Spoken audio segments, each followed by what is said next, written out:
All right. Hello, everybody. Welcome into our latest live broadcast. Sort of a off the cuff, no agenda. As time permits, I'll do these extra shows that I don't have any product to show you. I don't have anything to teach you with regards to diagnostics and repairs. So instead, this is an opportunity for you guys to come in and ask whatever questions you have, or if you are concerned about so much of the information online being legitimate or fake, we're here to help you out with that, and also to differentiate between real potential issues versus bizarre issues that a few people encounter but get very loud on the internet about, which can oftentimes be picked up by journalists or other content creators as basically clickbait. The people like the attention. They feel that they're important. Their issue that they're having is important, and they're speaking on behalf of everybody else having the issue. And you're wondering what you can do about it. If you're not impacted by the issue, there's nothing that you need to do about it. So that's one thing. If there is an issue that is likely coming that you want to prepare yourself for, we will certainly let you know. We won't be waiting for you to ask. We will be presenting the information that applies to the majority of people. That's pretty much all I do here.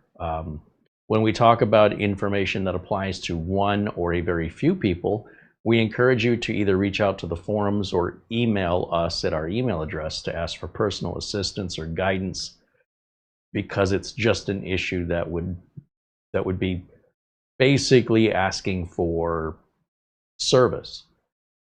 Instead of trying to fix a community-wide problem, it's a very different thing from somebody's individual problem, or even a few people sharing the same individual problem versus what the general public needs help with. So we do cover both, but we will do one privately and we do the other one publicly. What is of interest to the public is done publicly, and what's of interest to a small amount of the public, that's done privately. So that's how we handle it here. And remember, we're running a computer repair facility, so we don't get repair requests from people who don't have computer problems. Nobody calls and says, what can I do to get my data back in case I delete it? We don't get those calls. We only get the calls when they're affected by it. So if you have those questions and you have this anxiety, it will never end. There will always be another threat. There's always another concern. There's always another situation that could arise that's beyond your control, and you cannot be prepared for every single thing to that level of detail until after you've perished as a living creature on this earth. It's sort of what comes with everyday life. So we're trying to separate, what's worthy of your attention versus what you can safely just ignore, that it doesn't apply to you. So if there's I don't know, something going on in another town and the crime rates are high and that town is far away from here, that doesn't mean that I have to respond and prepare. It's not in my town. It's not close to my town. That doesn't apply to me, nor would it apply to anybody else around the world, except for the minimal amount of people by comparison who live in that town. Okay, so sometimes there are issues that we all need to prepare for, such as the upcoming end of Windows 10 support and what we can do to extend that. Some people are looking for extended service updates long before there's anything to be concerned about. I've had people asking me about Windows 10 end of support now for 4 or 5 years. We still haven't reached it, and it hasn't stopped. People continue to have anxiety and concern over something beyond their control, in a poor and failed attempt at miserably trying to control something that they don't own. You don't own Microsoft. You don't make Microsoft's decisions, or you're trying to trick them into somehow forcing that option to appear. It will appear for extended security updates on its own when it's your turn in line. And I cannot stress enough that if that's a line you're waiting in, you just need to be patient and wait your own turn. Trying to take cuts in that line isn't going to work out well, and it's probably going to end up being a lot more of a headache, more of a nightmare, more of a stressful situation than if you would just politely wait in line. Everybody in line will be served by October 14th. We're only on, August 23rd. You understand? So when you wait, if you're still waiting after October 14th, at that point, anybody who's left in line that for some reason or another is looking for the security updates, we can gladly assist you with that. I suspect the number of people waiting on that will be 0. That's how confident I am. So I could be wrong, but I can't help people who haven't been helped yet when it hasn't been their turn. You have to give them an opportunity to take their turn. If all the turns that have been taken by October the 14th remains if anybody's still remaining in line, then at that point you want to bring it to our attention and we can resolve it, because you still have another 30 days, essentially. When Microsoft releases updates, it's once a month. So if the last updates that come out will be October 14th and there will be no more updates after that without extended security updates, then you have until November 14th until new updates are released. So for us to talk about it now is so premature. For people to talk about it years ago is preposterous and absurdity. And yet around the wheel we'll go, and we'll do our best to reassure people and calm them down and relax, and it's out of your control. Accept that and wait your turn. And if there's still an issue after you've had your turn, or if you feel that you may have been skipped over by October 15th, you're still not getting the offer for extended security updates, we can try and figure out what's wrong with your computer, because it won't be something wrong with Microsoft. At that point, you'll need some help, and we'll be happy to help you then. But we don't know that there's anything wrong with anybody's computers at this point, with regards to not getting that option yet. Microsoft cannot offer the option to the entire world on the same day. It's just not possible. So there has to be a staggered rollout where things are done in groups, just like boarding an airplane. It's not your group, don't board the plane yet. It's not going to leave without you, don't worry. Hello to everybody joining us in the chat room for this last minute broadcast. And yeah, what's on your mind? Let us know what's going on, and if you have any concerns or computer problems. John Williams says hello, along with Frank Jimmy. And Robert McCord Magumi says hello. Yongtane Jian says hello, as does Lanatan and Mark Gaines joining us from Northern Ireland. There is also Frankie B joining us from New York City. John Williams, Brian Briggs, Paul Virch are all saying hello. Essential Working Too Hard says hello, as does Hobbsville Guy and Tim Cruz. Welcome in, guys. It's sometimes nice to not have to split my attention between some diversion in the chat room and what I'm trying to focus on the bench. And while I do my best to try and maintain both of those at the same time, to balance them, I often refer to that as squirrel moments, because as I'm being pulled into a different direction, I'm also still trying to go the other direction at the same time. And well, sometimes I'm better at that than others. So if we just clear the bench and go, look, let's just, if you got something you want to talk about, let's talk about it. That helps keep me focused on one direction. And then when we come back tomorrow and we have a product to talk about, we can keep the questioning on topic for that as much as possible and save those off-topic questions for sessions like this. That would be ideal for me during a live show. I'm sure it's a reason why a lot of people won't do live shows.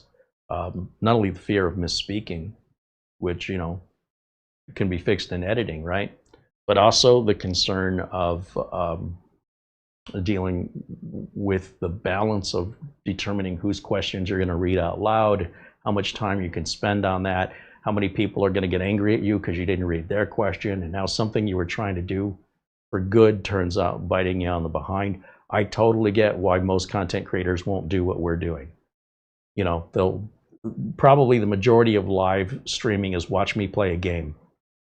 And, you know, it's kind of a one-way, almost like television event where you're just spectators and you have no involvement. But here you absolutely do have involvement, and we encourage it. Just be kind, be supportive, be sincere. And we're more than happy to return the same. Jason Wyrick joins us and says hello, as does Doman 2000. And Philip Jones, Scott. And Mayo Clinic says hello. I have to upgrade my B-Link GR5. I got a message saying Windows 10 won't be supported soon. There is a great video from Theo Joe on how the extended service updates are being offered to Windows 10 users. And I would encourage you to watch that and to then look for that option on your computer if you wish to enable another 12 months of Windows 10 support starting October 14th. Now, if you don't get the option on your computer yet, you have to wait your turn in line, and Microsoft will offer it between now and October 14th. But if that option is being offered to you and you haven't seen it, it will sit there indefinitely. Once you get the invite, it sits there until you do something with it. And that's just under Windows Update. But you can visit Theo Joe's website, THIOJOE, and you'll see the extended security updates are covered very well by him, demonstrating what it looks like and how to use it.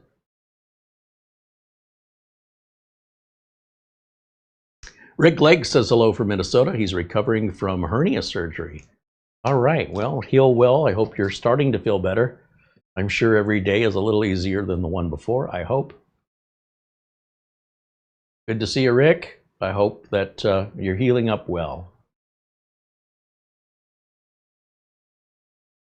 David Graham says hello. And continuing to look through the chat here. I have a couple of Windows 10 machines here, and when I fire them up and look for the extended security updates, they're not being offered to me yet. However, one of my clients has a Windows 10 machine, and there is the option. So again, depending on where your place in line is, will determine when, not if, when you get the option. Windows 10 support ends October 14th officially, so you have until, I would say, safely the end of the year to do something about it. Talking about the end of the year, have you guys made plans for January 31st? Do you know what you're doing? Have you got all your Christmas shopping done, or would you say it's a little early to be doing that now? So for that reason, there's nothing for you to really be concerned about. But if you want to learn more about the Windows 10 extended security updates, Theo Joe, THIOJOE, has done an amazing video covering that. But what you won't learn is how to get the option to appear. The way you get the option to appear is you wait in line until it's your turn. How do you know when it's your turn? The option will appear. It's pretty easy. Until then, there's nothing else you can do but wait, and there's no problem to resolve until after October 14th. After October 14th, if there's a problem to resolve, let us know. Otherwise, there's no issue. You know, do you already have your casket picked out? I mean, some of you might. I don't know. It might be a little early to be planning it, but, you know, I don't know. To each their own. I'm just saying there's a lot of anxiety and concern over things that are not in your control, that all you have to do is be patient and polite and wait in line. You'll get your turn. All right, let me take a look at, I've got my phone on because I'm waiting for an important call that, well, we'll just have to wait and see if it comes in. A lot of what I do, let's see.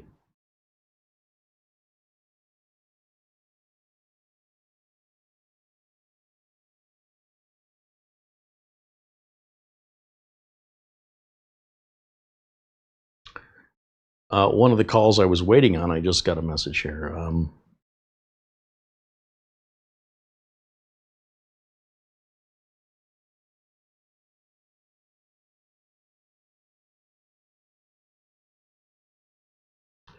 I had been debating doing a show today because I was expecting a call. I was expecting 2 calls. And no, I was expecting 3 calls. All 3 people who said they would call me did not call me back at the point where I said, I can't sit here and do nothing. I've got to stick around in case they call, but what can I do in the meantime is I can leave the phone on and still broadcast. Otherwise, I'd be sort of, maybe doing more administrative tasks I'm not really in the mood to do. And this is why I like making appointments with people. I say, look, let's schedule a time. If it doesn't work for them, that's fine. All they need to do is tell me. And that's what happened with one of the 3 calls. Somebody said, hey, need to reschedule. No problem. The problem is when you don't get the call, and you don't get an update. At some point of the day or at some point in the night, you go, well, I guess they're not calling. I guess I could have not waited for this. So I appreciate when people are polite and courteous, and they, when they have plans that change, it's totally fine. It happens to all of us. It's when they don't share it with me, that's where it gets a little under my skin. And I do tend to find it's the same behavior. If somebody's the kind of person that'll let you know things have changed, they're not going to ghost you. And if somebody's the kind of person that'll ghost you once, they'll just continually do it over and over again. So if I make any sort of tentative plans with the ghosters, I don't take them too seriously. I don't adjust my day for it. Like if we had a ballpark time and whatever, we were going to meet up or have a phone call, and they've had a history of just not following through, I go on with my day. And if I just happen to be free when they call outside of that tentative time we talked about, I move on with my life. I can't stick around and wait for something that's never going to happen. In much the same way, I'd advise you as it comes to these Windows 10 updates, there's no sense in having any concern about that now, because you don't know if it's going to happen or not. The appointment hasn't been met yet. So it'd be way too early for you to presume anything is wrong. So that's all good. Just relax.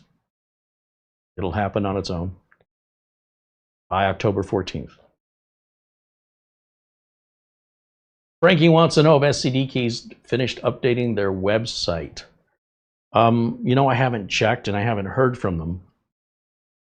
My understanding was they were planning on being back up in a couple of weeks, and I don't think it's been that period of time yet. If we take a look for SCD Keys, is the site up? The site is up, but there are no Windows keys, there are no Office keys, and I don't think they're accepting PayPal. So it doesn't look like anything has changed. The site still looks the same. It doesn't look upgraded. So my guess is going to be no, not yet. I'm assuming they're going to reach out when they're ready. I don't know what, again, we're back to the, somebody says they're going to get back to me. I'm not going to chase after them. If they reach out and let me know, great. If I have to go search it out, I've got other things to do. So I am assuming it's in their best interest to let us know. But, I could be assuming incorrectly. If you guys need a Windows or Office key, well, SCD Keys is upgrading. Just send us an email to our email address, and we can still get them. We just go back the other way, not through the public-facing site. So if you're interested in that, our email address is on the screen right there, and that's how you can reach out to us anytime. We're always happy to receive your emails, and you will hear back from us within 24 hours unless we never got your email. The reason we don't get your email is you didn't send it to us. You sent it to somebody else mistakenly because you mistyped it. So if you haven't received a response in 24 hours, check who you sent it to. So many times people reverse letters, and they can even reread it and they still don't see it. If you speak it out loud, then you can often hear yourself speak the wrong letters, even though you're looking right at it, you can't see it. But other than that, you know, like I said, we get a response. You'll get a response from us within 24 hours. So just so you know. Yeah, and we'll keep you up to date with SCD keys once the public face becomes available again. It should be a new public face. Think of it as plastic surgery. They got to have the surgery and then heal up, and then they're ready for presentation. There's Ron joining us. Ron Hillier joining us in the chat room.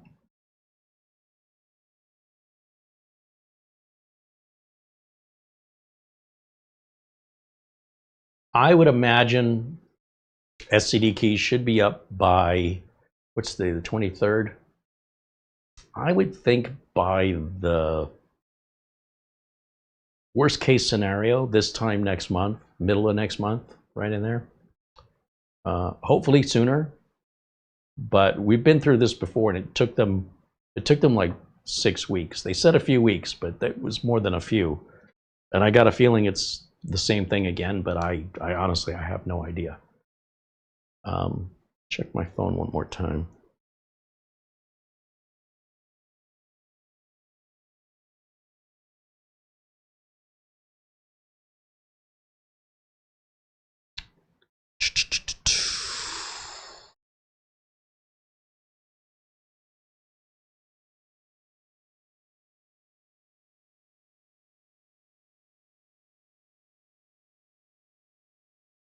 Yeah, I was looking for any emails I might have missed, and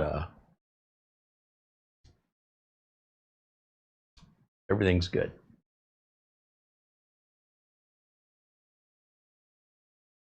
Crayons says hello to everybody in the chat.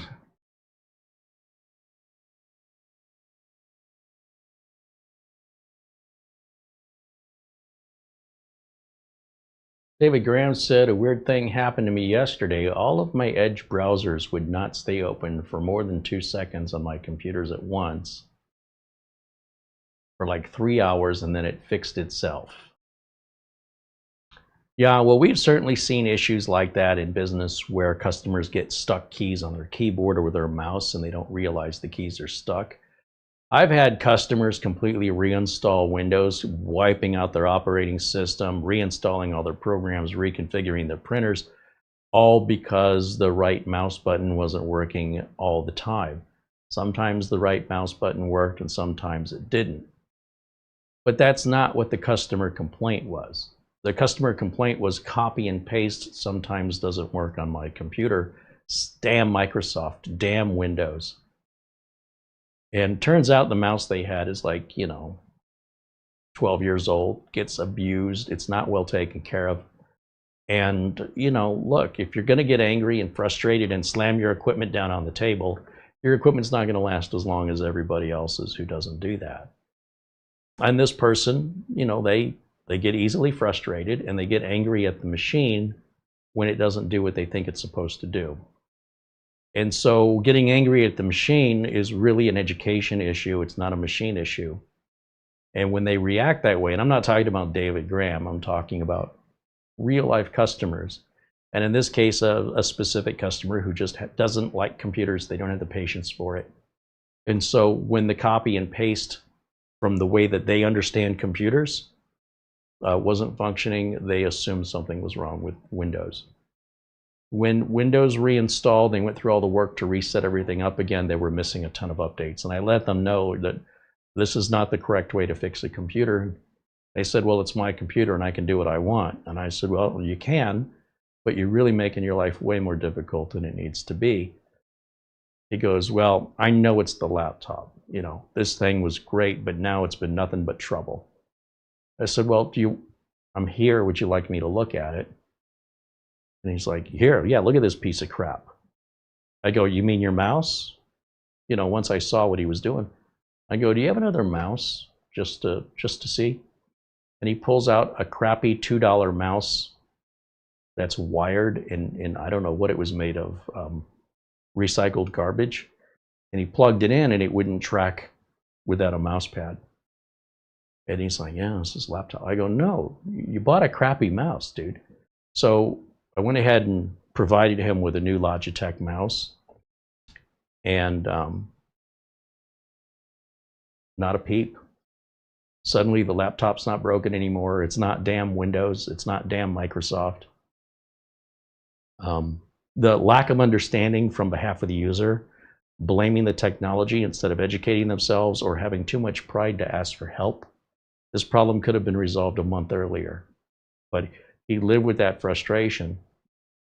And previous frustrations are probably what led up to destroying the mouse. And while the mouse looked fine physically, internally, he had broken one of the buttons. So, you know, mice are cheap. It's not a big deal. He's had it for years and years and years and years and years and years and years. Just chuck it away, get another one, not a big deal. I did ask him, you know, did you change the battery in the mouse? Sometimes changing the battery in the mouse costs more than the mouse. And he did change the battery, and you know, still had the same problem. And it was pretty obvious to me once he showed it to me, because, you know, remember, he's telling me over the phone from the way he's looking at it. He's looking at it completely upside down and backwards, and he doesn't know he's looking at it upside. To him, the way he's describing it is 100% accurate, but to me, he's looking at it upside down and backwards, and he's misunderstanding what he's seeing. That's why I have to see it in those cases. And once I see it, I can see pretty much what the problem is right away. So yeah, we see the batteries. Yeah, batteries are good. Let's try the wired mouse. Oh, this wired mouse is crap. This is worse. Don't you have a good quality mouse? No. Okay. You know, we're going to get one. And, you know, this problem shouldn't happen again for another 10 years.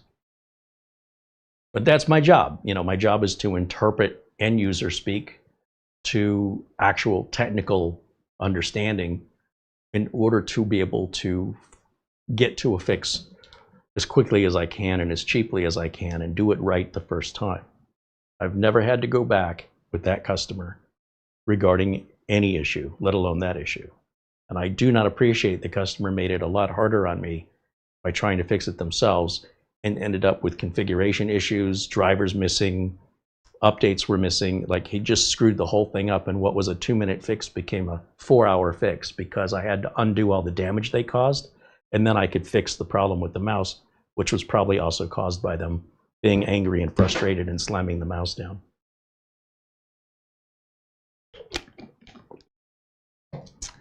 Not much I can do until they open the door and let me in.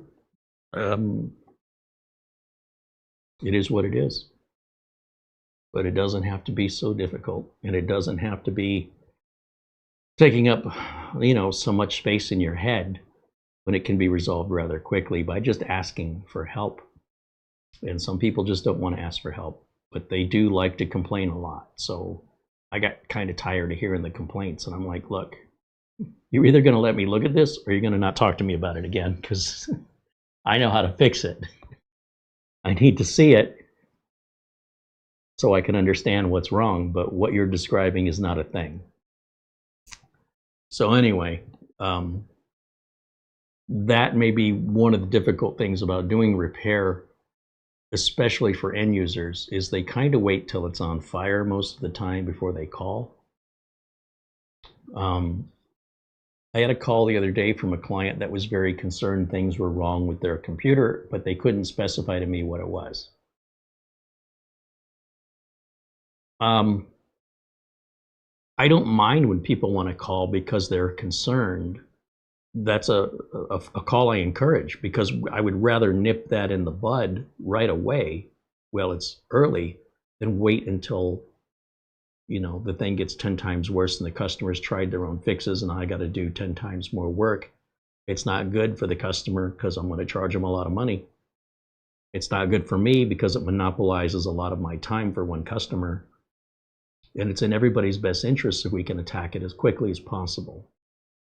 So that's not a problem. They thought they had an issue and they wanted to call me about it. But when I asked them to show me the issue, they couldn't. And I said, well, then how do you know you have an issue? Well, because I set this up and then I walked away and it was different. Okay, but you walked away. So it's hard to know what happened if you walked away, right? What happened between when you walked away and when you came back may have been perfectly normal and understandable, but you weren't there and you didn't see it. And now you think maybe somebody's accessing your computer remotely. Maybe they are. Did you see the mouse move? Well, I thought I did once. Okay. I was shutting down my computer. When I came back, Outlook was up. Well, I mean, that could be very legitimate. It could be that the computer was shutting down and you did not close out of Outlook like you're supposed to. Then you walked away and the computer popped up with a message saying it can't close because an application's open. And then it timed out and just went to the open application, which would have been Outlook.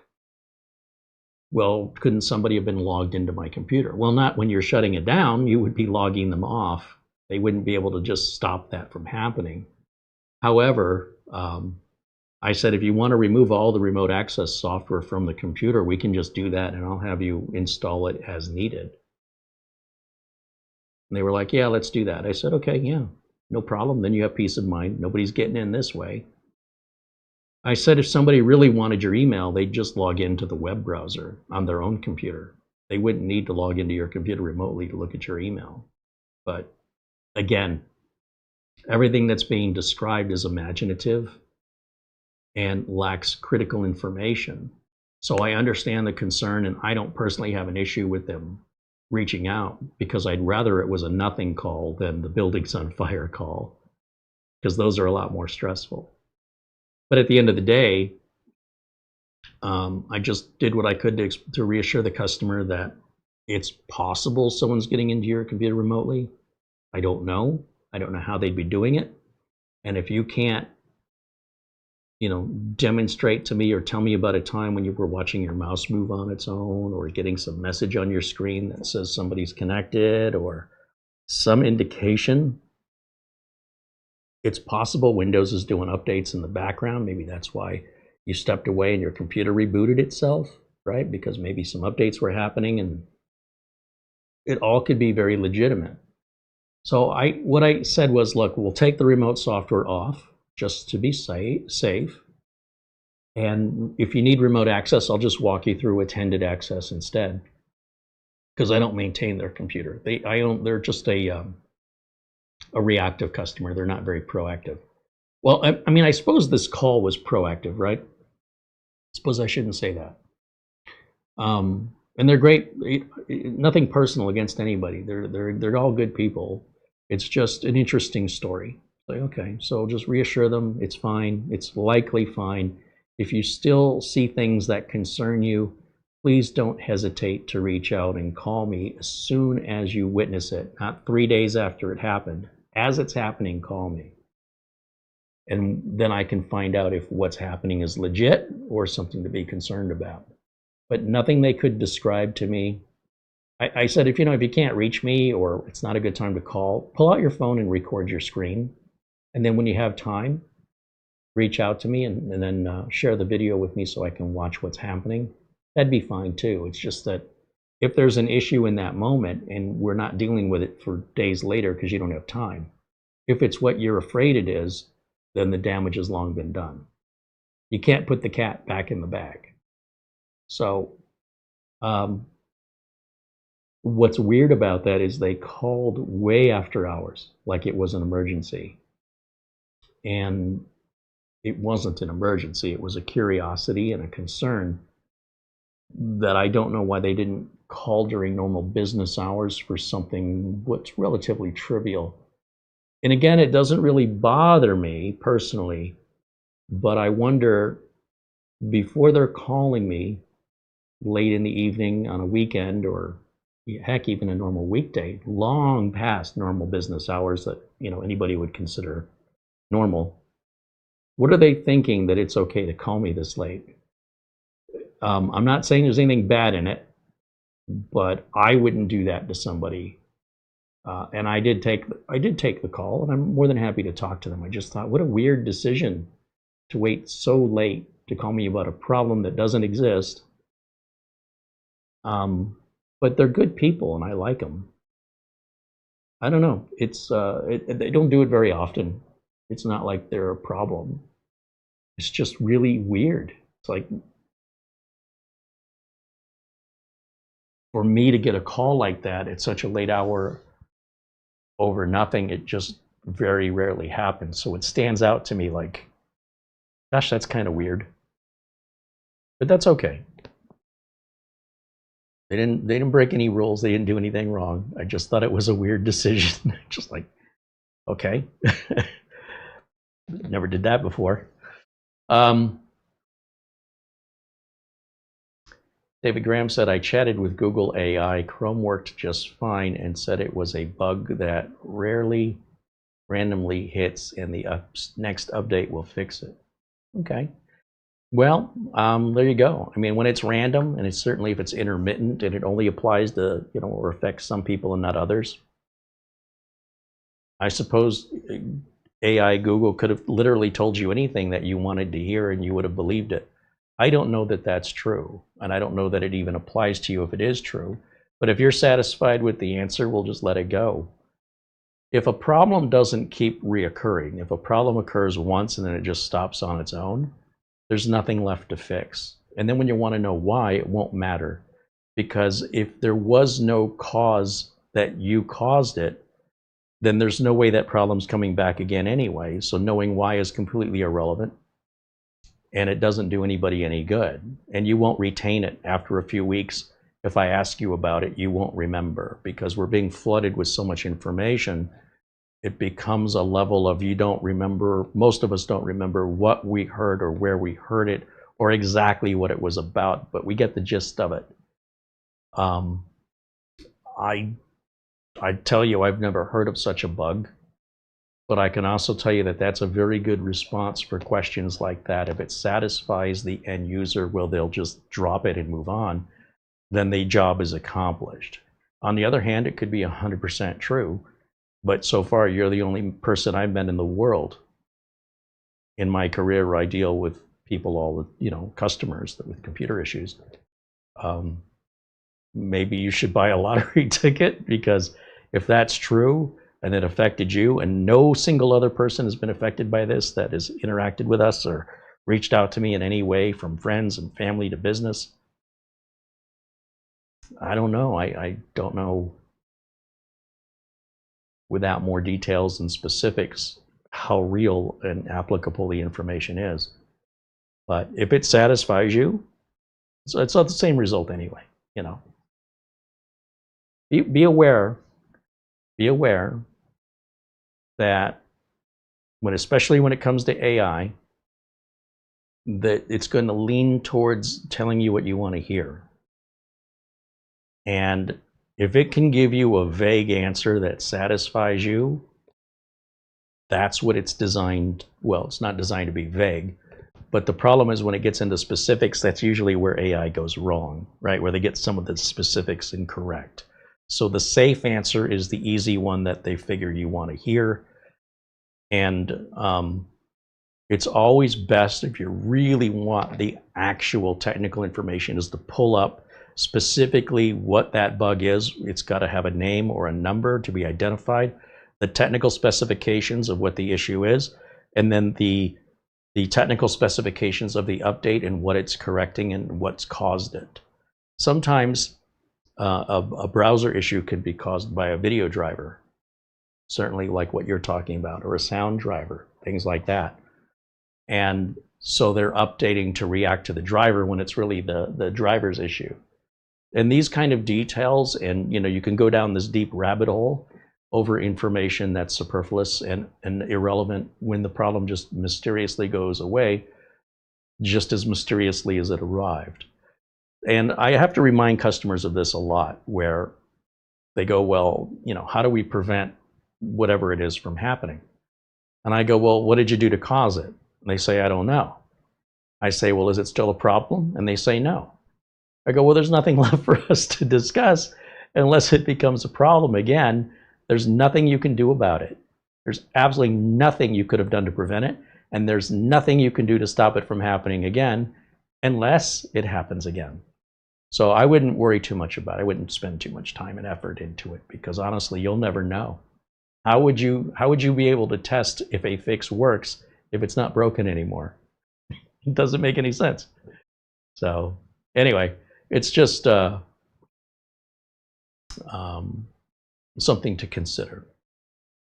And it's your choice, you know, how far down a rabbit hole you want to go. I'd prefer to stay out of them altogether, but you're not doing anything wrong. Natural curiosity. David Graham said, I was on all my computers at once, 4 of them, and yet nobody else, just you in all 4 of your computers. So if you look at it like, if you detach your emotion and you look at it from a mathematical equation, what's different about you than the rest of us? What's different about your computer configuration is what I mean, not about you as a person. If you have 4 different systems, all made different times, and the only thing they have in common is you, then it's likely you have a piece of software, or you've done some sort of registry edit or tweak, or you have clicked on a link or something on your network that affected other computers on your network that the rest of us haven't done. So more than likely, and I try to explain this to people in the politest way possible, the question isn't who is to blame with regards to Windows or drivers or Google Chrome. The question that I always start with, and that I recommend you guys start with, is what did I do? What have I done? Was it the registry edit from a video I watched 6 weeks ago from some content creator who said I should make this change, and then I did that to all of my computers? Could that be it? Maybe. Are you running a different version of Chrome than the rest of us? You're not. Even if you were a version or 2 behind, you'd still be not alone in this particular issue. So if it is affected, well, let's say, for example, there was a lady in the news who poisoned her family making a meal with mushrooms that she found outside. I don't know why she couldn't afford to buy store-bought mushrooms. And they all got poisoned, and some of them died from it. But other people have made that recipe and enjoyed it over and over and over again, all over the world by the thousands. So do we say, well, don't make mushrooms in this dish anymore? It's what that person decided to use, what species of mushroom they wanted and used, that tainted that recipe. And so when we find out what potential the user's personal modifications, like sometimes users, they don't like the start button on Windows 11 and they want to put a utility on that gives them back a start button like Windows XP or something. And they say, look at how smart I am, I don't have to deal with a start button that I don't like. Stuff like that causes these problems in the future. It's pretty common. Not that specifically, let's just say, but as an example for unnecessary additional software that suits a psychological need instead of an actual practical need, there can be consequences months, even years later, that you would not ordinarily attribute back to something as what you would think innocuous as a start menu changer. But when you're sourcing these modifications of your operating system away from the manufacturer, you just don't know what consequences await you until it happens. Is that what happened? I don't know. But what we do know is, according to you, all 4 of your machines were affected, and the one person who uses those 4 machines is you. So likely some change or piece of software or modification you have made voluntarily and unnecessarily, has resulted in this consequence. And computers don't just have moods. Your computer's doing exactly what it's being told to do, whether it's by your choice of antivirus, which can prevent some things from working. It can receive updates from Microsoft, which can cause other things that weren't designed for those updates, often third-party utilities and modifications, that can create side effects.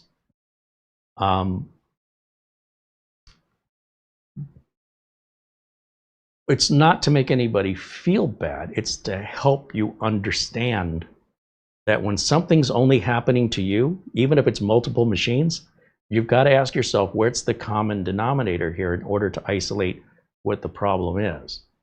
Now, if there's an epidemic of a particular error message or issue people are having, then you're going to see that on the news. it'll be all everybody talks about. So these individual idiosyncrasies that we suffer with computers were usually the cause of it. Usually that's the reason. The end user did something. And that's okay. It just helps us get to the solution faster if that's where we start looking first. So regardless, like I said, you could not have prevented it from happening, right? And you're not going to prevent it from happening again, because we don't know yet if it's something you've changed, or there's, what are the odds that you have 4 different computers all running a buggy, randomized version, well, a version of Chrome that has random crashes that nobody else has, but you've got it 4 times? What are the odds of that? Seems rather unlikely. And this is a reason why I encourage people, and again, we don't know the reason why, but if we remove that reason away from the equation, that makes it a lot easier to diagnose. So somebody says, I have a stock Windows install. I've never run any system utilities on it unless they come from Microsoft. I only source my drivers from the manufacturer. I don't go to third parties to get my drivers that way. I don't modify my registry. Then we can dive a little bit deeper in trying to figure out why. But the question is, how much time do you want to spend on it when it seems to have magically appeared and just as magically disappeared? So if it never happens again, you could spend 20 days fixing a 5-minute problem that you never see ever again in the rest of your life. And that's one way to spend your time, but I don't live in a world where that's a luxury for me to just pursue items that used to be a problem. But if you do continue to have a problem with it, let us know. We can certainly help you isolate what the source is. But yeah, just part of computer ownership. There's parts of it the end users aren't going to understand. Sometimes the techs have a hard time understanding it too, but it just depends on the particular issue and the circumstances. Craig Casabona with a $20 super chat. Thank you, Craig. Frank Jimmy said, oh, like Classic Shell for Windows 10 to make the start menu look like Windows 7. I've never installed Classic Shell. I mean, it's just one of the suspects, right? I'm not saying Classic Shell is dangerous so that you shouldn't use it, but as a technician, if you have a problem and it's a problem nobody else has, and one of the differences in your computer compared to everybody else is you're running some obscure third-party start menu changer, that's the first place I'm going to go looking.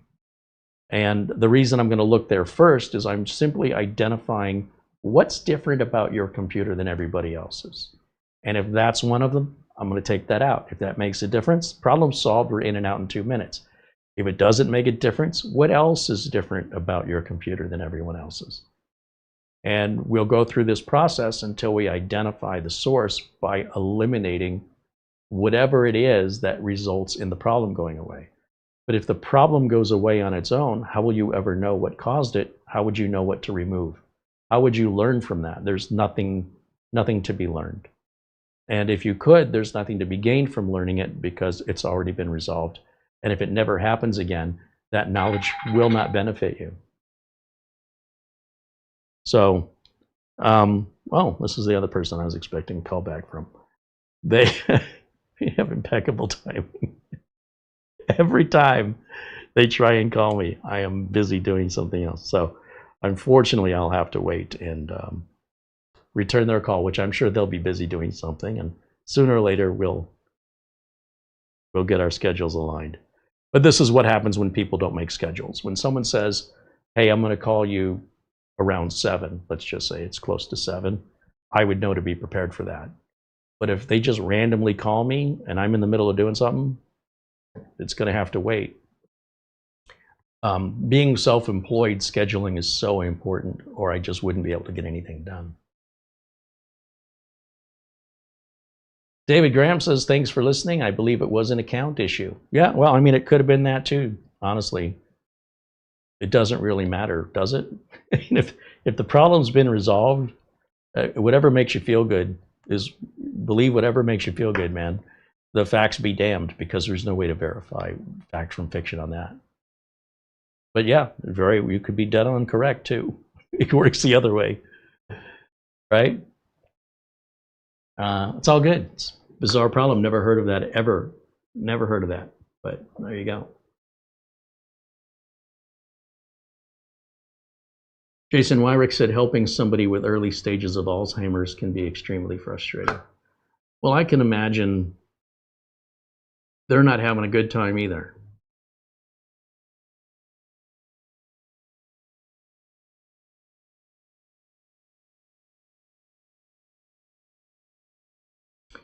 John Williams was talking to Scott about LTSC. So Windows 10, Microsoft has a version of Windows designed for companies that have their own IT departments.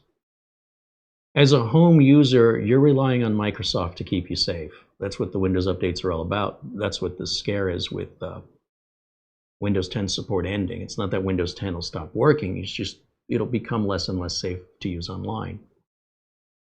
So with the Windows 10, you're basically getting very minimal infrequent updates from Microsoft, only over the most serious security issues. But the rest of the security issues and any features or upgrades or compatibility issues are to be resolved by your technical team in your IT department in your large corporation. I mean, you could buy a school bus if you want to. Even though you may not drive anybody around the neighborhood but yourself, there's no law that prevents you from buying a school bus.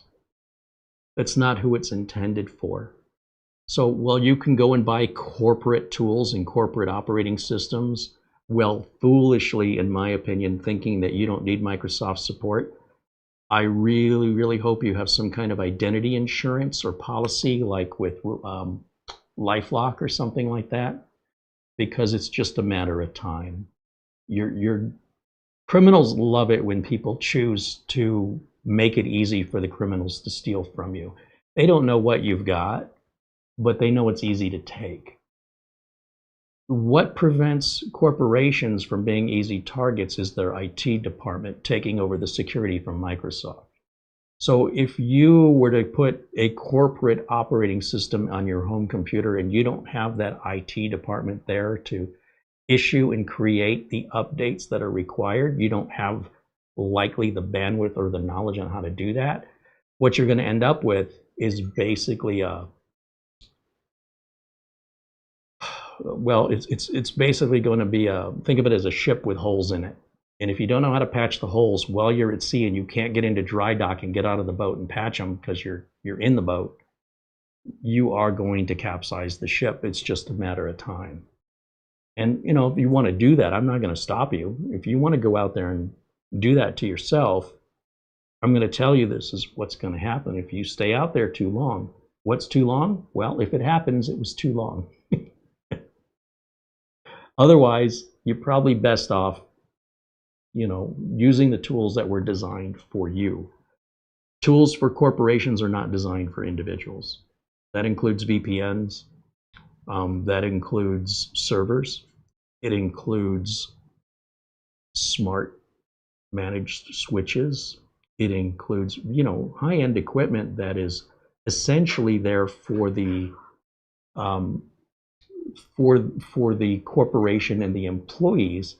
That's not intended any more than a school bus is for a person that lives alone to drive around the neighborhood and find a way to park it and pay for the extra maintenance and pay for the extra tires and pay for the extra gas, worry about clearance issues if you can make it under the bridge, all the other things that come along with a large vehicle that would not apply, but isn't illegal for you to own. It's just really bad decision making. And you know, you're allowed to make bad decisions. And if you're taking that advice online about an LTSC version as a home user, I want nothing to do with it, man. You're going to have problems. And that's your choice. And I don't know how many problems, and I don't know when, but I guarantee you are going to have problems. So in a corporate environment with that operating system, you'd simply call the IT department and they would correct it. And you likely wouldn't even have the problems to begin with because the IT department's on top of it before it happens, or they're supposed to be anyway. So that's why There are different versions of Windows. That's why everybody doesn't drive a school bus. It's not intended. Last time I went to a dealership, I did not see school buses for sale. Just saying. I'm sure there's a place you could buy them, but I don't think it's pretty common for somebody to buy one school bus. But maybe somebody sells them used or something. I don't know. People are a little strange. At least from my perspective, it appears strange to me, but it's their money and it's not illegal.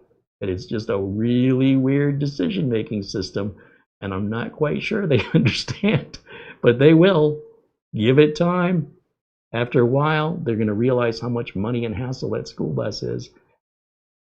I mean, unless they have another alternative use for it, it doesn't make any sense when a little typical car would be a lot cheaper, less to maintain, a lot easier to drive and park.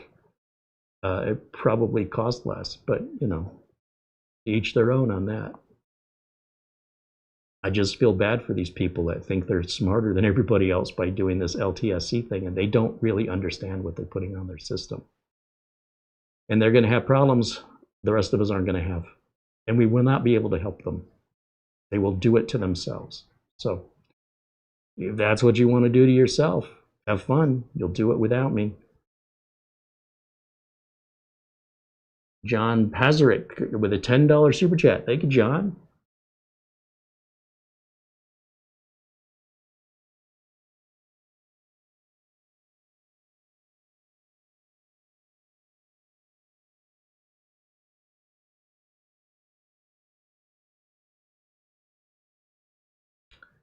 John Williams said he wouldn't put LTSC on. Well, I don't even know why we're talking about it. Aren't you the one who brought it up? I just think if anybody's installing LTSC on their home computer, that tells me they don't have any understanding of how computers work. So I know all I need to know about that person. If a client called me and said, I'm having a problem with my computer, how can I help you? Well, you know, XYZ started happening or whatever, and I go, what version of Windows do you have? And they go, Windows 10. What version of Windows 10? Do you have the 32-bit or the 64-bit? I don't know. Do you have Home or do you have Pro? I don't know. I say, well, are you in front of the computer? Can you go to this setting and tell me? What does it say? Windows 10 LTSC. Where'd you get that from? I don't know. Okay, I can't. If you want me to reset your computer and put back a residential version of Windows on it, I'd be happy to help you. Oh no, I've got programs on here. Where'd you get the programs from? Why can't you just put the programs back on? Oh, I don't know. Somebody put them on there for me. So you're a thief. You've pirated software. You're trying to, you know, this is what I'm hearing. Right or wrong, this is what I hear. You're trying to get away with things without paying for it. And now you have consequences because of those decisions you made months ago. So one of the things I'll hear is, well, somebody put it on there for me. I go, well, why don't you call them? Oh, they're not around anymore. I wonder why. Because if I were you and somebody did that to me, and I'm just saying if I were you, I wouldn't be calling somebody else and offering to pay somebody else when somebody I've already paid has supposedly done it for me, and now you're having these problems. And the consequence of me trying to pander to that is that I can be an accessory. Because I don't want to go out of business for one customer who's too cheap to do it right, I just politely let them know I can't work on it. I can reset it and put it back the way it's supposed to be, and then from that point forward I can help them, but then they're less likely ever going to need help. See, when you're making these bad decisions, you're going to get consequences, almost guaranteed. When you do everything the right way, the consequences are still possible, but far less likely. And should they occur, there's no issue with getting you back up and running again. But when we have an obstacle in the path of dealing with potentially stolen merchandise, or we're dealing with corporate level equipment in a home, you couldn't pay me enough. You can't afford me. Like corporations pay their employees. In the IT department, they probably make between $60,000 and $160,000 a year. So if you've got, you know, this thing was thrown away in the trash and you pulled it out of the trash and set it up, you have fun with that. But if you need it repaired, it's probably going to cost more than you have. I don't know. It depends what it is on the scenario, but I wouldn't get involved. I would just politely let you know that I can't help you with that. Not, you called the wrong place, you know.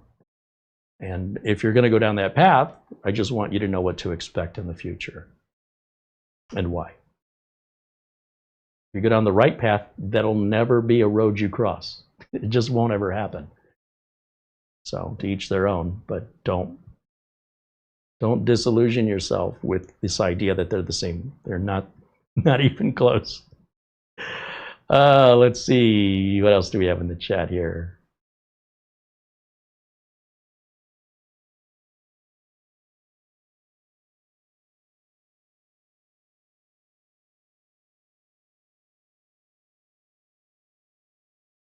Nick joins us from California. Welcome in, Nick.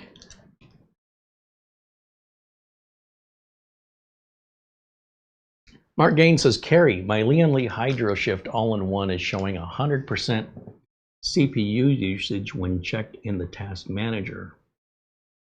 It's showing a 27%. Is it 100% or 27%? I'm confused. What is 27%, Mark? Is that the, because you said 100% CPU usage and then you said 27%. 27% of what? Annie says the temp is 60 degrees. So I don't see any issue with your temp. Oh, and Mark contributes 10 pounds in Super Chat. Thank you, Mark. The CPU usage at 100% would be the Lian Li software, not the cooler, right? Is that what you're referring to?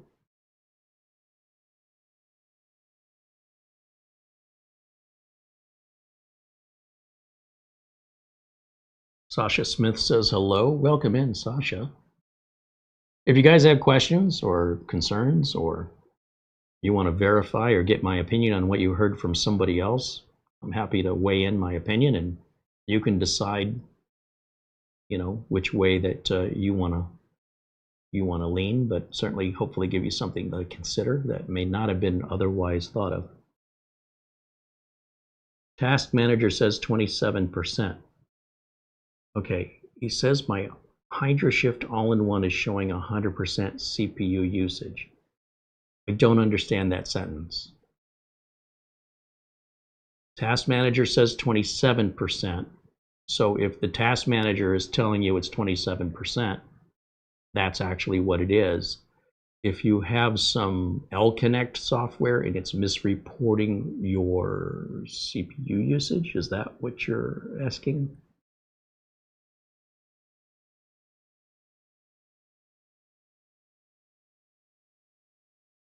Or is there a problem? Was it maybe just a typo? And you're just saying, hey, it's used at 27%, temp is at 60. Is that? It sounds like you're talking about the L-Connect software, but I'm not sure.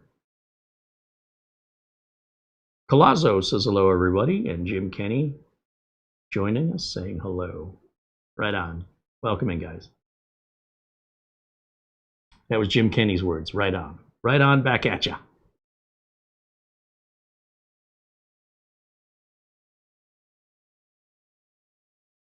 Scott said he built a new replacement for an old incompatible for Windows 11 computer. So yeah, I mean, it's great when you can, but if you can't, you still can get the extended security updates before October 14th. It'll be offered to all Windows 10 computers. So you get another 12 months. But if you can upgrade to Windows 11, I'm telling you, Windows 11 has put more computer repair shops out of business than any other technology I've ever seen in my life. I'd say since about the beginning of the pandemic, more computer repair shops have closed than have opened. And I think a direct cause of that is a combination of two things, one being Windows 11. Windows 11 is not good for computer repair shops. And if you think that sounds good to you, I don't know why you're resisting it, if you are resisting it. I'm just telling it as it is. I don't get paid for Microsoft to promote them or insult them.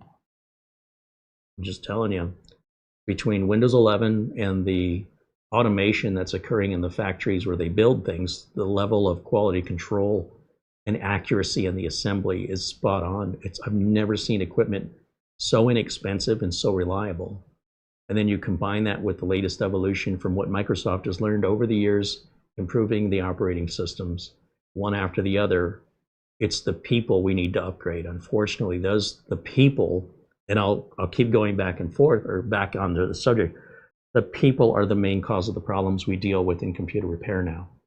The people are causing the problems. The people are misunderstanding, or the people are refusing to learn. They just say, this old way is better. Oh, and can you help me with a problem? A problem they wouldn't have had if they would have given up the old way and joined the rest of the population, the majority of the population. And they refuse to. They just think everybody else is idiots. And this is the same thing that happened when bicycles were made by the Wright brothers. This is the same thing that happened when the automobile was made affordable and people could buy it. This is the same thing that people keep doing as they get older. There's a certain percentage of the population that absolutely does not like change and refuse to see any benefit of it. There are still people that will not buy a cell phone. They won't buy one, won't have any part of it. It's their choice. It's not a law. It's what they're comfortable with. And if they've never had one, it's really easy to not know what you're missing and how much more enhanced your life could be. To be able to have, GPS with you everywhere you go, to be able to call somebody in emergency if you were to be attacked and you're walking down the sidewalk. You're going to rely on other people. I wasn't raised to rely on other people. I was raised to be self-reliant. So when I hear about people that won't stand up for themselves and they expect other people to stand up for them, I think, oh man, I wouldn't be alive if I did that. It wasn't a choice. I had to survive or die. And I had to learn that if I don't defend myself or I don't run really, really fast so I can't be caught, the bullies were going to beat me. And when the bullies beat you, they may not stop until long after you've already died. How does a bully know when to stop beating you? You're just going to lay on the ground and curl up in a ball until they're done kicking and punching you? It could be too late. They may not stop in time. And if you want to live and you want to survive and you're just thinking somebody's going to jump in and help instead of just watching, people these days will pull out their cameras and film it before they'll jump in and help. So I just don't live my life relying on other people in that sense. I wouldn't be opposed if somebody jumped in and helped, but I wouldn't expect it, and I need to be able to take care of myself. So, a cell phone is one more tool that helps keep me independent and self-reliant. And for people that don't want that, all I'm hearing is somebody wants somebody else to do it for them. It's their choice. Definitely not my choice. They're not breaking any rules. If they want to just expect other people to jump in and help them, it was not a choice I really had growing up. I didn't just wake up one day and decide this was a decision of do or die. And at that point, I had to make up my mind. So it's really hard for me to relate any other way. Because to me, it's an obvious answer, right? If you were faced in that situation, what would you do? Just give up or fight back? So it gets a little personal, but truly, I wasn't raised by my parents that way, and it wasn't natural to who I am. It became a necessity of survival in society in the way I grew up. So otherwise, I wouldn't be here today.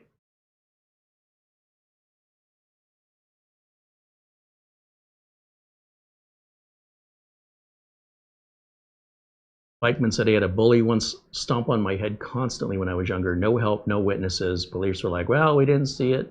So, yep. Yeah, that's why we have to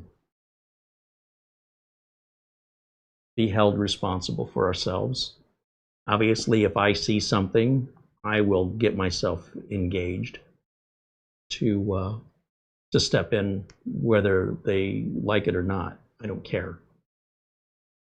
I wouldn't want anybody to feel alone.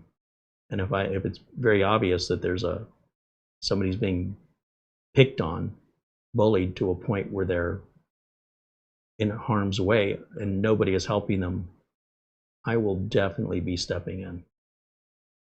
It's frustrating. You can imagine when I'm watching the news and I hear stories of somebody on an airplane misbehaving and all the passengers just sit there and they take out their phones. I wasn't raised that way. Get out of your chair. What do you want, the pilot to get out of his chair? Get out of your chair. And if you and a couple others, just subdue this person. Just wait till the plane lands. It's no big deal. But if everybody wants to just sit there and watch and wait for somebody else to do it, I can't. I'm not that guy. I will never. I was that guy back when I was a child. But society changed me. In order to survive, I had to gain those skills. And now I can't let them go. I'm a pretty difficult person to surprise. I'm pretty well aware of my surroundings at all times. Is that a healthy thing? I don't know. Is it paranoia? I don't think being self-aware of your surroundings is paranoia. I don't lull myself into a tunnel visioned staring at my phone while I'm walking across the street just to get hit by a car. They're starting to shine the red light and the green light down on the ground of is it in Japan? Because I've got so many car pedestrian accidents because people are crossing the street while they never look up from their phone. I see people, a lot of younger people wearing hoodies. When you wear a hoodie, you can't see any peripheral vision. I don't know what's going on with this trend. I don't get it, and I think it's some kind of like security blanket, which these people are too old to require. And they wear these hoodies, so that it gives them some kind of weird comfort. But what it's doing, especially if you combine it with earbuds and a phone, they're not even on the planet with us. So anybody can easily attack them, blindside them, mug them. They'd have no idea how many people there were. They'd have no clue what just happened, despite that they're the main witness to what happened to them. They can't even tell you what happened to them because they've enclosed themselves into a bubble, but they fail to realize the bubble is not impenetrable. It's not a force field that protects you. It's an illusion. It's a comfort. And the cost of that comfort is making yourself vulnerable and then being able to just be a victim after that. Why would anybody put themselves in that position? I don't. Maybe it's a generational thing or it's where I grew up. But it worries me. I see that and it really worries me. I feel like these people are just making them, they're announcing to the world, you can attack me and there's nothing I'll do about it. I'm going to make it easy for you. That is so opposite. Weird. And they're not doing anything wrong. It just, based on how I grew up, no way you could pay me enough to even do that on a dare. I wouldn't do it. Because you never know.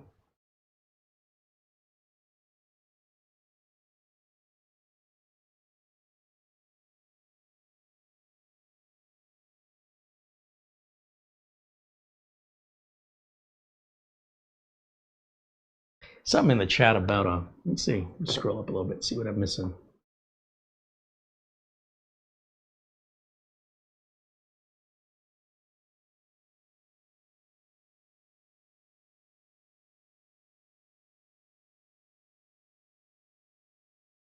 Harry, what would cause a password to not work? Password for what?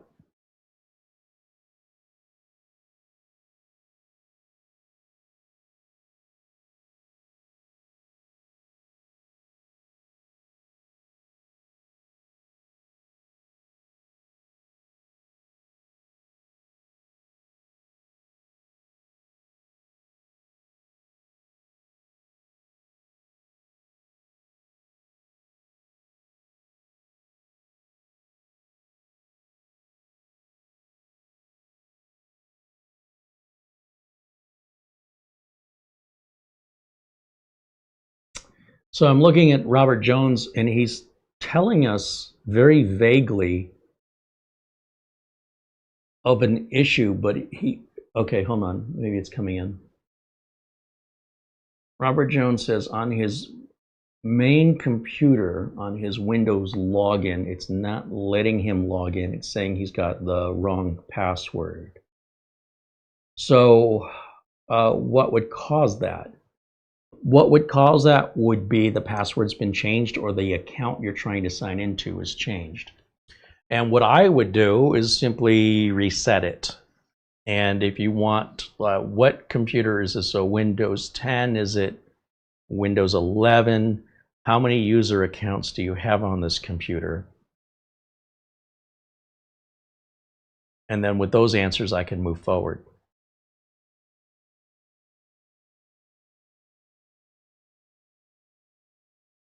Jean wants to know, how did you do an update video on that Minisforum N5 Pro?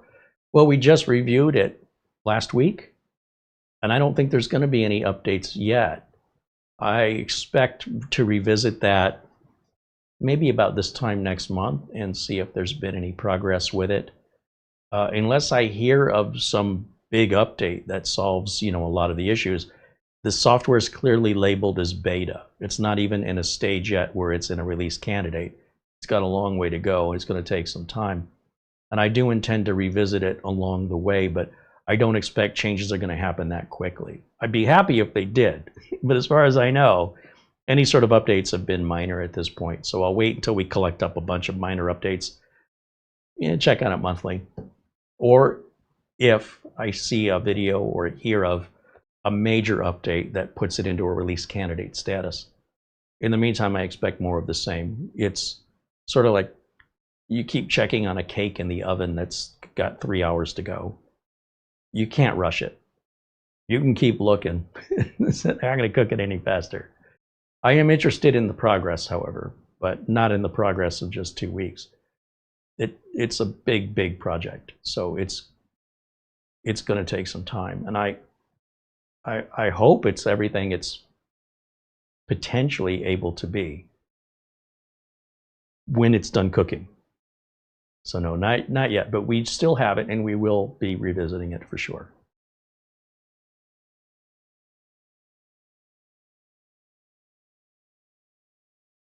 Robert Jones says 10.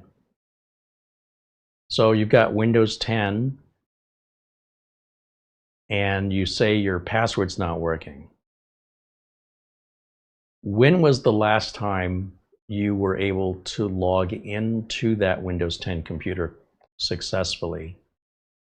And how long have you had that Windows 10 computer? And have you made any changes to the computer? Have you added any software, deleted any software, changed the password, anything like that? If it's a Microsoft account that you're signing into and you change the password on the computer over here, but you're still trying to sign into the Microsoft account over here, the passwords have to be the same for the Microsoft account, not to the computer. So are you trying to log into a Microsoft account? Or are you trying to log into a local account? That's a lot of questions I'm asking, but the question that you're asking is way oversimplified. It's very vague. So I cannot give you a very useful answer unless you can specify those little details. Then I can give you a much more useful answer if you choose to. And yeah, I'm going to leave my phone on so I can hear messages when they come in.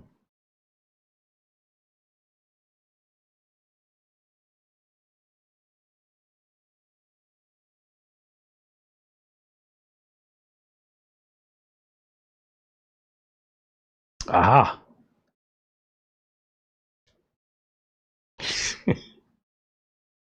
Okay. That was not important. That's normally why I shut the phone off. But like I said, I was expecting a couple people, and I did hear back now from both of them. I suppose I don't need to keep that on anymore. I think I will, though, just for fun. It's just a hangout show, so who cares?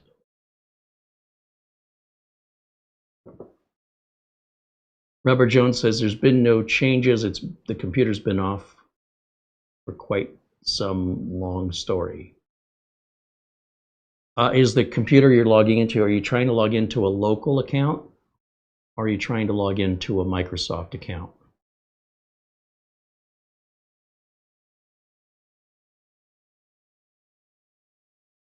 Margain says, sorry, I mistyped about the Lian Li cooler. The task manager showed 27% CPU usage, so it's a software problem. Yeah, you probably, like if I were you, I would reach out to Lian Li because you can't be alone in experiencing that. It must be something they're aware of. They might even have a fix for it. And I would definitely go to them, especially that it's less than a month old, right?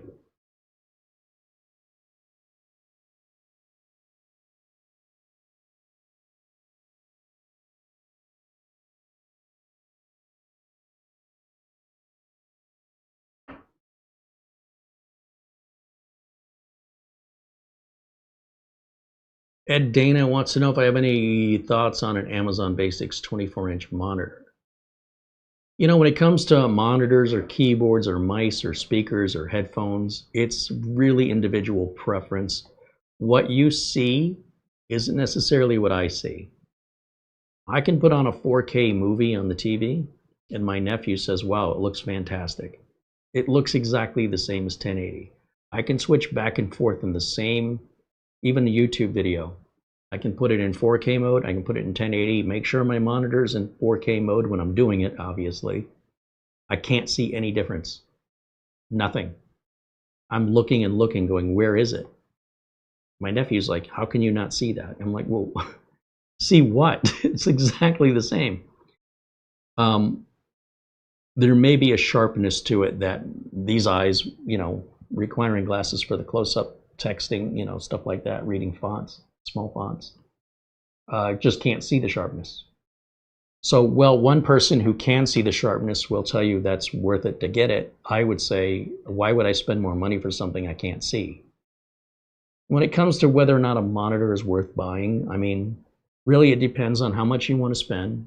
If the monitor supports the resolutions and the frame rates, the refresh rates, you know, if it's a curved screen, if it's an IPS panel, if it's a QLED panel, if that matters to you at all, how many inputs it has, what warranty it has, and what the overall average review is based on other people who've bought it.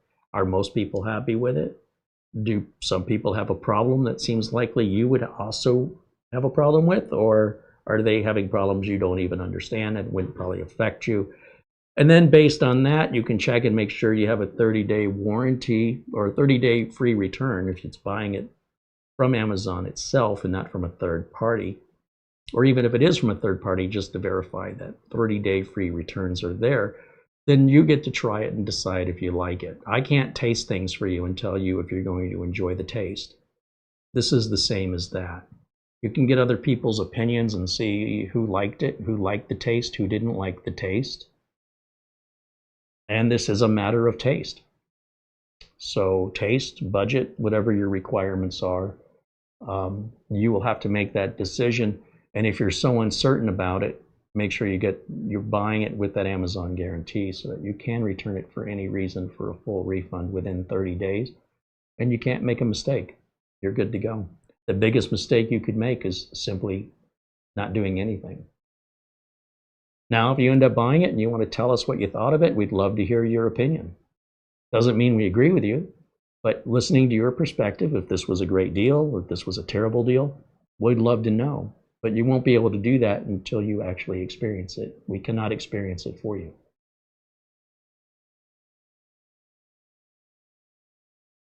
Robert Jones said it's a Windows account. Also, if you're logging into a Microsoft account, or are you logging into a local account?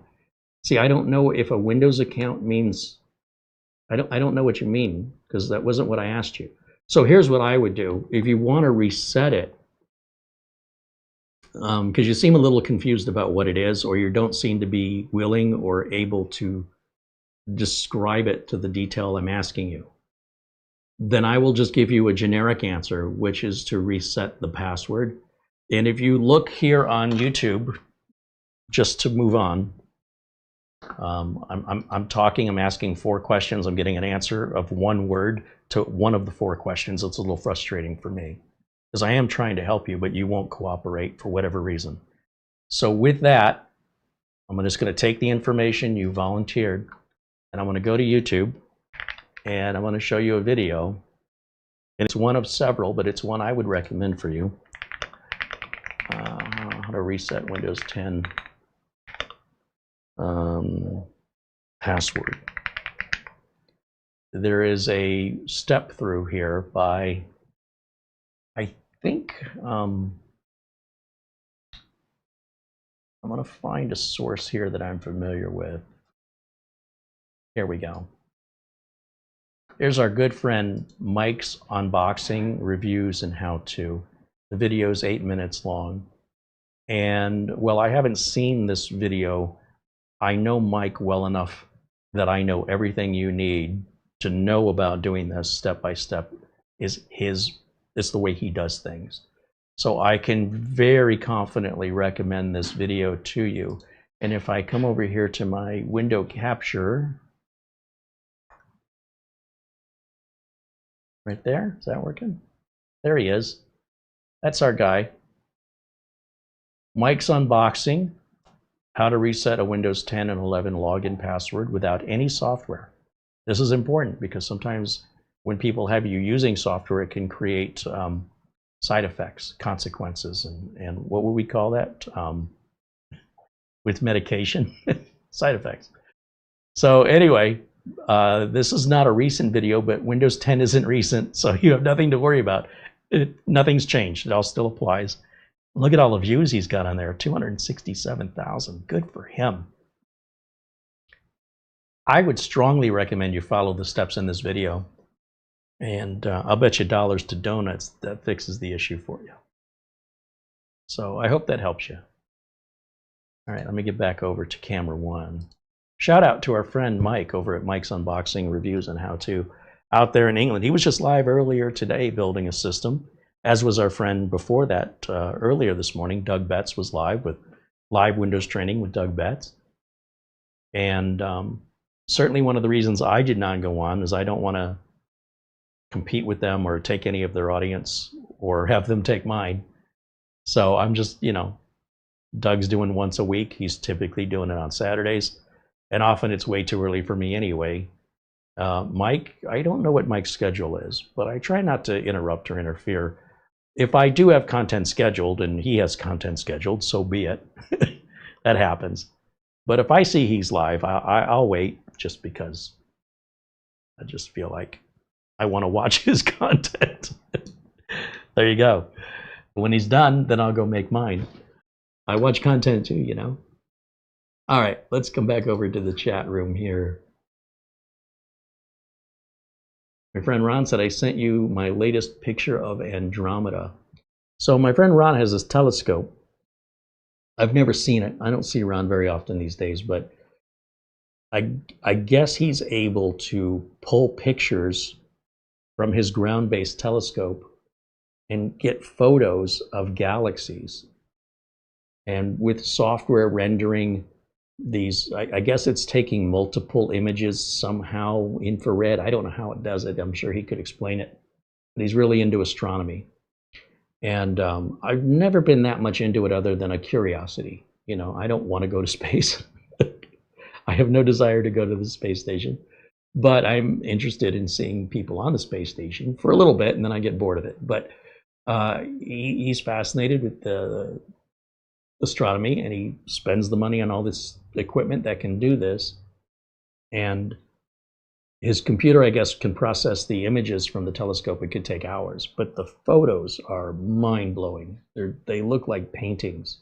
It doesn't look real. You're like, come on, you generated this with AI. Nope. That's from a telescope. You mean like a Hubble out there in space, some giant multi-million-dollar no, that's a ground-based telescope. Wow. It's amazing. I can certainly see the appeal of doing it, but I wouldn't want to do it. The end result, though, is really cool. Barry Klein joins us and says hello. Patrick says it's HDR or Dolby Vision that makes much of the difference in 4K physical media. So the latest season 3 of Star Trek Strange New Worlds, I've been watching that in 4K HDR. I even get the TV pops up and tells me it's in HDR mode. It confirms it. I don't see any difference whatsoever. I guess there's a bigger contrast with HDR with things that are black and things that are lit up. There's like supposed to be more depth, high dynamic range. I don't see it. You put that exact same episode of Star Trek Strange New Worlds on 2 televisions at the same time. One's in 4K, one's in 1080. And you ask me to tell you which is which, you might as well toss a coin. I cannot. I want to see it.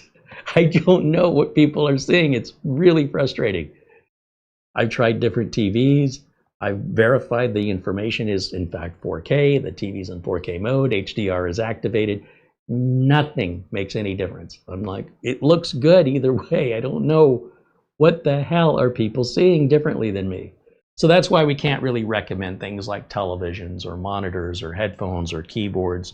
Anything that involves feel, anything that involves taste, anything that involves one of the senses. When we get to that granular level, it's really about how much do you want to spend? What is it you need it to do? And does it have a warranty that you find acceptable? Does it fit your needs? And it's just a question each of us have to ask ourselves, and each of us will answer ourselves. I had a friend of mine that used to rent everything. He just had bad credit, never had a job, and he would go to the rent-a-center and rent a television and rent a couch. And I mean, he spent way more on the rentals than he could have just bought the damn stuff, but that's probably why he was there to begin with. And I don't think he was ever particular about anything other than the size of the TV and how much was it going to cost me on the rental. I don't recall him ever hearing him talk about HDR or 4K. I don't think they could have afforded the 4K anyway, in the sense that even if they had a 4K TV, they couldn't afford the content. Our local cable company out here still only broadcasts in 1080. So it does seem to be sort of a normal thing that some people expect their TV to have at a certain price point, and other people are just glad to have a TV. So again, it's just personal preference. But I've got a nice TV, and I bought it 4K HDR so I could appreciate what everybody else is talking about. And I have no idea what you guys are talking about. So I guess it's my eyes. I've asked Mara, do you see it? And she's like, I don't see it. I was hoping she'd say yeah. And I'd say, well, explain it to me. What am I missing? She's on the same page. She's like, I have no idea. It looks exactly the same. That's what I'm saying. Okay, so that's no help at all.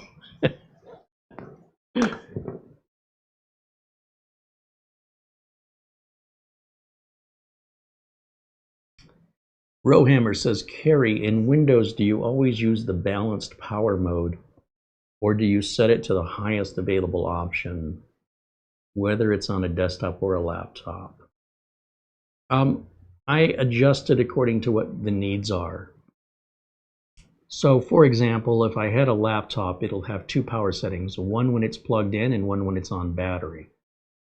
So when it's on battery, it's going to be far more aggressive with sipping the power, because I'd rather have a laptop that's a little slower that I can turn on and use for 6 hours versus having it run really fast for 2.5 hours and be dead.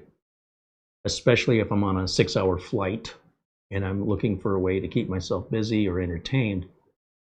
I'm not going to require that much power to watch a movie or write a book or whatever I'm doing with the computer on the airplane. What I don't want to happen is I don't want the battery to die when I have no way to charge it until we land. And then once we landed, I got to go get my luggage and, get to the hotel. I don't have time to use it. Once I get into the hotel, first thing I'm going to want to do is open up my laptop. But now if I have to plug it in somewhere in the hotel in order to even use the laptop. and then leave it plugged in overnight while I sleep so that when I wake up in the morning, it's charged again. So in that scenario, the power settings will be adjusted accordingly. If I have a big machine, like, we've got the streaming machine here, I don't need it running at 100%. It's a ridiculous waste of electricity. And the more you draw power to it, the more heat you generate, and the lower life your electronics are going to have overall. Their lifespan will be reduced if you just keep it at 100% all the time. And this is true of everything in your life. If you crank your speakers up to 100% every day all the time, you're going to end up with speakers that are all torn, woofers that are just busted out. It's just abusive. Now, I realize there are some AMD default settings on some desktops that will set the minimum processor to 100%. I'm not a fan of that for the energy efficiency concerns. Now, if it's not causing any problem, I probably won't even realize. You know what I mean? Like, I'm not intentionally going into the power settings. Aside from making sure sleep mode is never turned on, and I never want the hard drive to go to sleep, I pretty much leave everything alone. But definitely on an Intel system, the default will be 5% minimum and 100% maximum. I leave that. It'll ramp up when it needs to. If I don't need it, why would I have it up at 100% when I don't need it? It doesn't make any sense. I'm spending more on electricity and I'm putting more wear and tear on the components when they're not being used. Why would anybody do that? I don't know. So it depends on the computer, depends on the owner's needs and the circumstance. I don't just have a blanket absolutism. There is no absolutism in life.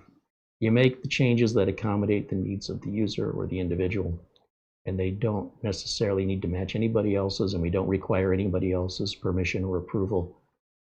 It's irrelevant what most people do. I don't care what most people do.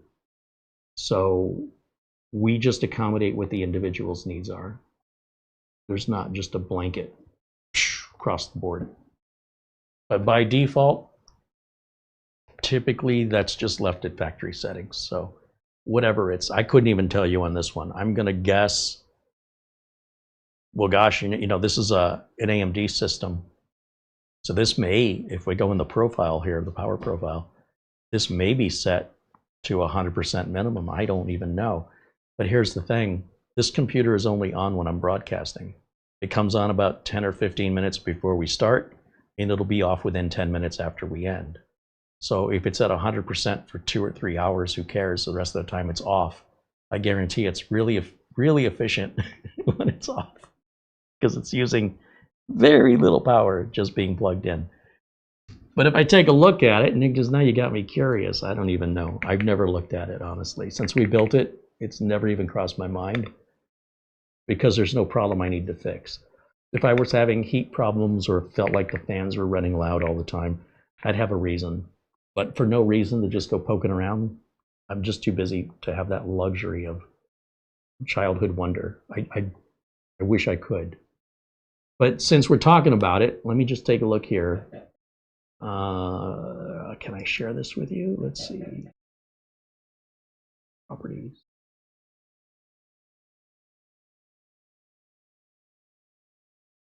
Let's look at it together. Change advanced power settings. Okay, now that probably didn't open in OBS, did it?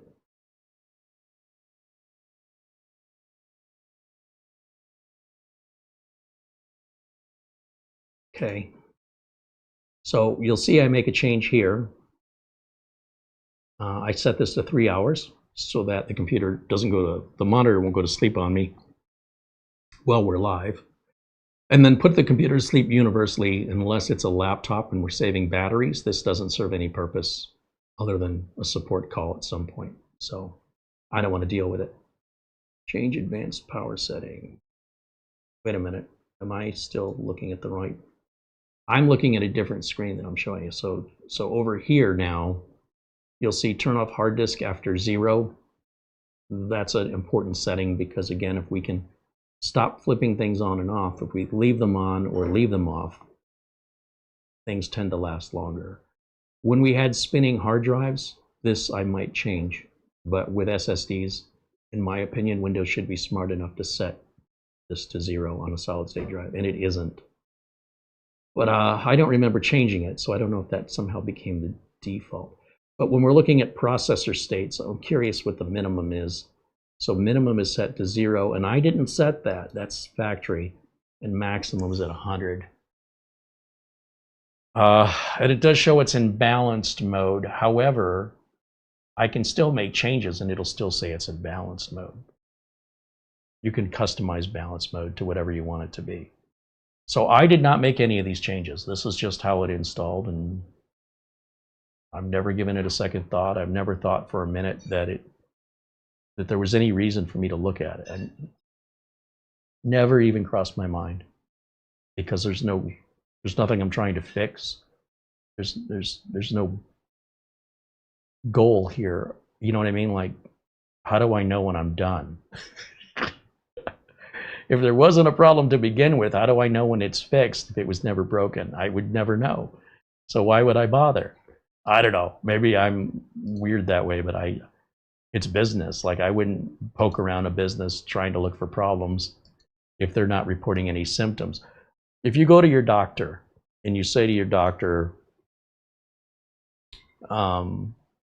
with many conditions, can you prescribe me medication? The doctor can verify, yes, you have this condition, but what is it that we are treating? Well, the condition. No, and in a lot of cases, they're not treating the condition. In a lot of medical, they're treating the symptoms. So if you get a common cold, we don't have a cure for that. All we can do is treat runny nose or treat sore throat. We manage it. If you go to the doctor, you say, I've got this condition. The doctor says, yes, you do. You say, well, what can you give me for that? If it's a chronic condition, meaning there's nothing, it's chronic, nothing they can do. They go, well, what problems is it causing you? You have pain, discomfort of some, they don't like to use the word pain. Do you have discomfort? I'm sure if you've ever had a visit with a doctor, this is all very familiar with you. There are other things that could be wrong that you don't even know are wrong. You could have cancers or blood issues that you're unaware of without testing, and they go, hey, we want to treat this before it gets worse. And it's just by luck they found it, or you were being proactive with like a physical exam and they found something that you had no idea. They would treat that, right? But it's not always an absolute, always this way or always that way. It's based on the individual. And for a lot of things, I think mostly, well, I guess it depends on the doctor's specialty. But in my life and in my experience with doctors, it's usually symptom related for me. And if there are no symptoms, we have nothing to treat, because how do we know if the treatment's working? How would we know? So why would we be taking unnecessary medication that could potentially have some side effects we don't like? And then we may need some medication to help against those side effects. And before you know it, you got 10 bottles of pills laid out. And you're like, what? Why am I taking this? This is to alleviate your fear of taking pills. It works. On the other hand, if we're prescribing something that's more curative, right? If we're trying to eliminate bacteria and you're getting penicillin, amoxicillin, something like that, then it's important, whether or not you have the symptoms, it's important you finish that medication for it to do its job. So there's all the exceptions, and that's what I keep trying to get to the audience, is that there's very rarely a situation where we can say everybody in the room should all be taking this medication. And you should be afraid if somebody were to suggest that. It needs to be individualized, and then we have to figure out with the individual, are we treating for a cure or are we treating for a symptom? And when a computer doesn't have anything wrong with it, there's nothing to fix.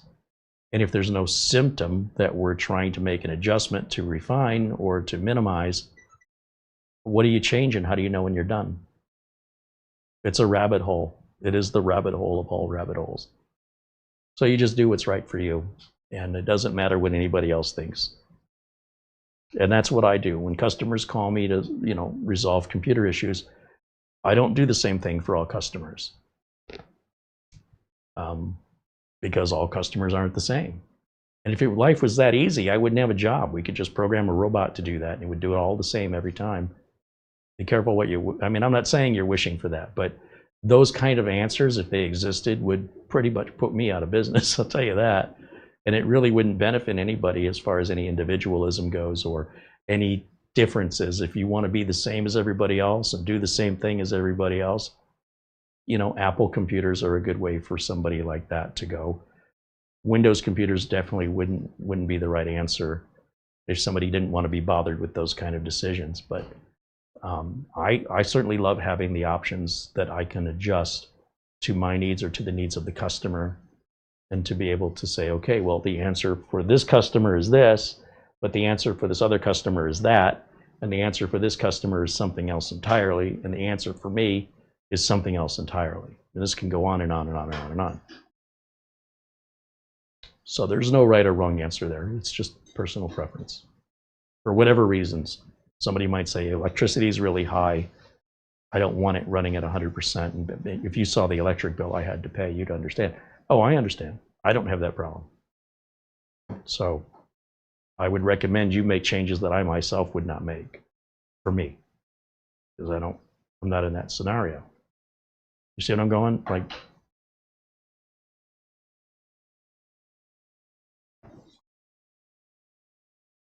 Bob R says hello.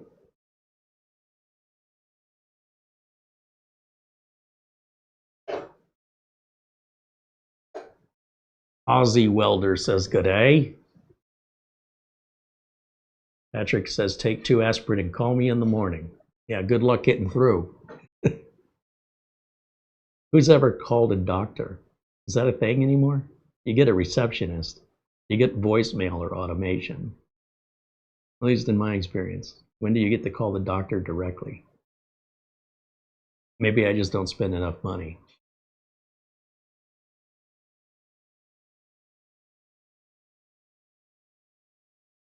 CA Tomcat says, I installed Windows 11 on an old Toshiba laptop. It worked fine, but recently the audio only in L channel, only in the left channel. Do I have any ideas?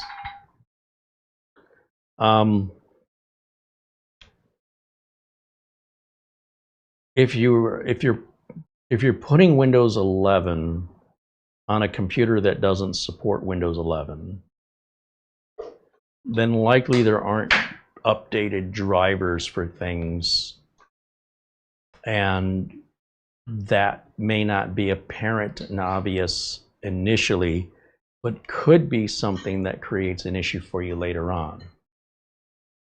And if you're putting Windows 11 on a computer that is Windows 11 compatible, then I would go to the manufacturer's website and download the latest audio driver. I would also try another set of headphones to verify that the headphones weren't bad, or another set of speakers. Plug the headphones into another computer, make sure both earpieces work. You could try connecting via Bluetooth, just to see if it's related to your connector. You could try outputting audio through your television through an HDMI cable, see if both speakers work, in order to establish, does the problem exist on the accessory connected to the computer, or does the problem exist on the hardware on the computer? Did you break the jack moving plugs in and out over the years? Did it finally give up? Or do you have a software driver related problem, which would be much more likely if you put Windows 11 on a system that isn't designed for Windows 11, then nor are the drivers designed for Windows 11. And while they might work initially, you might find that they stop working. Just as Windows 11 updates continue to work on non-compatible computers, Microsoft has made it very clear that you're not entitled to those updates on incompatible computers. I have a strong feeling that come October 14th, when Windows 10 computers lose support, All the Windows 11 computers that are on incompatible hardware will no longer get Windows updates. So a lot of people who think, hey, this works, it's sort of like driving 100 miles an hour and thinking you're getting away with it. Keep doing it. Keep going, because it's only a matter of time before you pass the cop. And then you're going to get one hell of a ticket. So you might think, look at what I'm getting away with. But the sustainability and long-term consequences of that are a roll of the dice. As a professional business, I cannot roll the dice with my customers. That would be profoundly disrespectful and unwise to my business. As a home user who's just toying around and experimenting, have your fun. But you'll do that without me. I don't know any solution to your problem than to put it back the way it was supposed to be. Just, if nothing else, just to see if it all works again. If so, I think you have your answer. But the minute you modify it for something it was never intended to do, then there's probably consequences that are going to appear, and they may not appear right away. They may not appear at all, or they might just appear in the near future. That's what I say when I say roll the dice. You've got no self-assurance that anything is right, and you've got no support if it doesn't go right. You know, when I eat this poison, sometimes it makes me feel sick and other times it doesn't. Well, if you stop eating the poison, you're probably going to be okay. But it doesn't guarantee anything. It's definitely going to put the odds more in your favor. People eat puffer fish, you know, and there's a dangerous part of that fish. If it's not prepared correctly, it could kill you. Is it worth it? You're rolling the dice. And just because you rolled the dice and you got away with it doesn't mean you're going to keep getting away with it. And the more you do it, it's like Russian roulette. I pulled the trigger, nothing's happening. I'm pulling the trigger, nothing's happening. How many more times do you think you're going to get away with it? Keep going. If you don't quit while you're ahead, well, nothing surprises me when decisions like that are made. But I guess regardless of all of that, I would just verify that, you know, the easy things first, which is make sure the headphones work by plugging them into something else, and make sure the audio output works on the computer by outputting the audio to something else, whether it's Bluetooth or HDMI, and then see if that works. If it does, it's likely, you know, you've got a bad jack or you've got an incompatible driver that you're running that's not made to run on that. So that would be my best guess anyway. You know, without getting into the specifics, I wouldn't waste any time or effort on a computer that's being used in a way that it wasn't intended to be used. Again, I don't have that luxury in my life. You know, the bills are due at the end of the month. And if I'm not earning money as much as possible for that, when those bills come due, there's some very serious consequences. And if I think, well, I'm just going to play with it and roll the dice and see what happens, I'm not sure I'm willing to give up the house that easily. So I wouldn't, if the computer's that old, I wouldn't waste my time on it. But I wouldn't discourage you from doing it. But, you know, you've got resources, Google and forums. Maybe other people have had this issue and you can find out what they did to resolve it. You can go to Reddit and ask for help there as well. A lot of people with computer problems these days are just using a computer in a way it wasn't designed to be used. People that have computers they found in the trash. People that have computers that people gave to them because they were completely worthless to the person who gave it to you. That's why they didn't sell it to you. And now you're having problems with that. Well, you know, that's kind of goes hand in hand. You should expect that. That's all I'm saying. And I'm not saying you don't expect it, but for everybody else, that's part and parcel to that arrangement. It's part of the reason why hardware goes obsolete. It doesn't last forever. And especially something with a plug or a jack that keeps getting plugged in and out for thousands of times over the course of ownership, it's a matter of time before it breaks. And it could be that too. So a lot of possibilities there. And probably some other possibilities I didn't even mention. Would we spend $400 to fix a $30 laptop? Because I wouldn't. But I'm not saying you can't.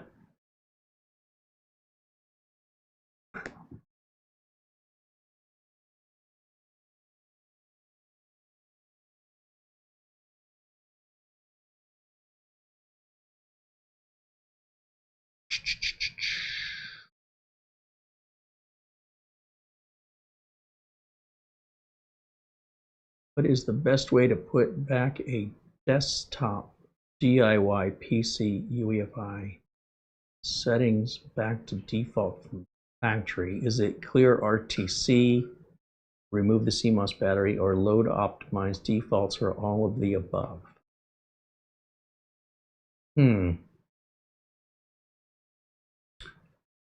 Well, I suppose if you wanted to be absolutely certain,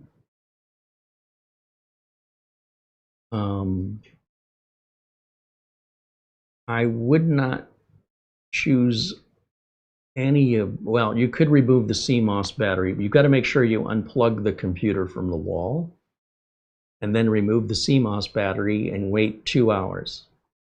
Then plug the CMOS battery back in, plug the computer back in the wall, and everything should result back to factory settings in the BIOS. There's other technical ways to do that, but if you're not technical and you don't know what you're looking at or what you've changed or how you can tell the difference, then this means by doing it this way, we are extending the length of time it actually needs to be off just to be extra cautious. And you have to do things in the right order, and you don't have to worry about why. And you will guaranteed get the default settings that way every time. So that's probably the way I would recommend you do it. That's not the way I would do it. But, you know, I know all the settings, pretty much I know what to look for.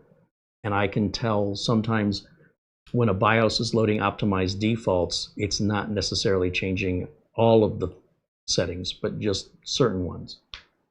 And so it kind of depends on what we're trying to resolve. If, say, for example, you say to me, how do I reset my BIOS? And then I say to you, why are you trying to reset your BIOS? And then you say to me, because my mouse isn't working. I'd say, well, I don't know why we're talking about the BIOS if you're having a problem with the mouse. I'm confused. What are you trying, what's the problem you're having? Well, the problem I'm having is XYZ. Okay,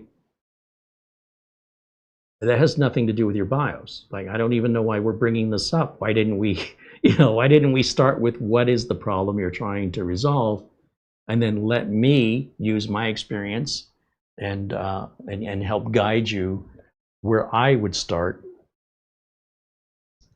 and I would not be starting in your BIOS.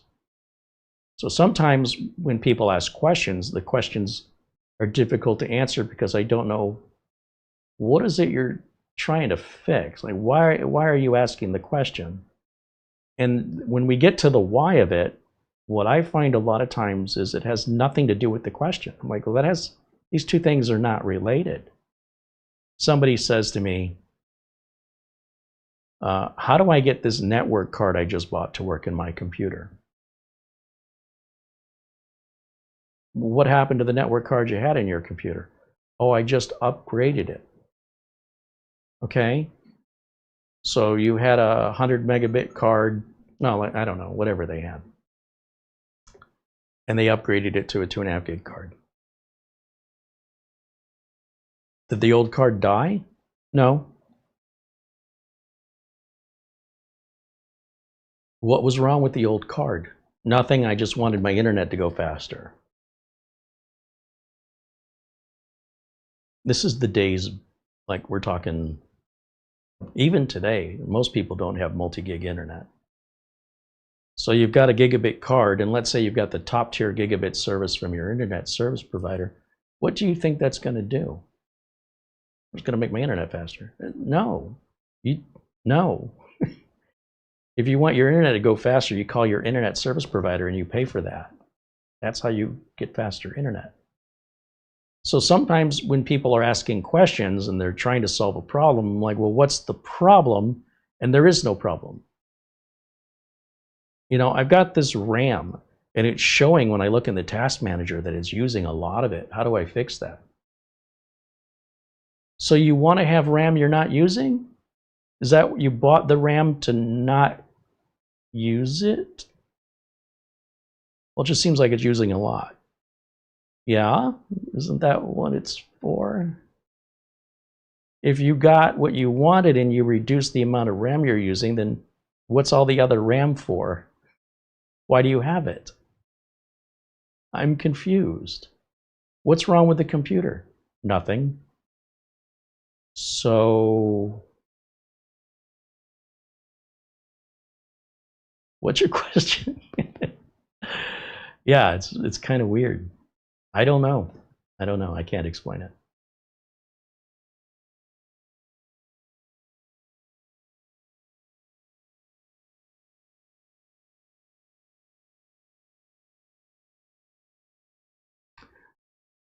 CA Tomcat, I applaud your frank words.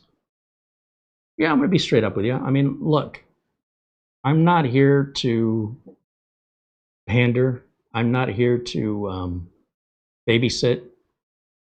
I have a business to run, and I feel like there's a massive deficit of useful information on the internet.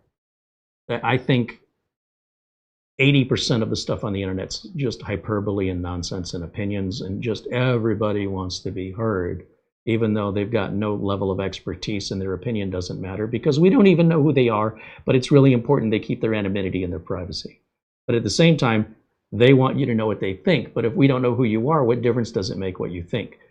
If somebody reaches out to me and says, you know, your videos would do a lot better if you did A, B, and C, and you don't have any videos and I don't know who you are, I don't think you know what the hell you're talking about. But if Mr. Beast says to me, if you want a better video performance and have a more successful channel, you can do A, B, and C, I'm going to listen to Mr. Beast because he's doing better than I am. I'm not going to take diet advice from somebody who's fatter than me. I'm not going to take gambling advice from a homeless person on the street who's going to tell me, here's how you win every time. Yeah, well, I see how that turned out for you, you know. These are just general rules of common sense that I was raised with, and that is consider the source of information.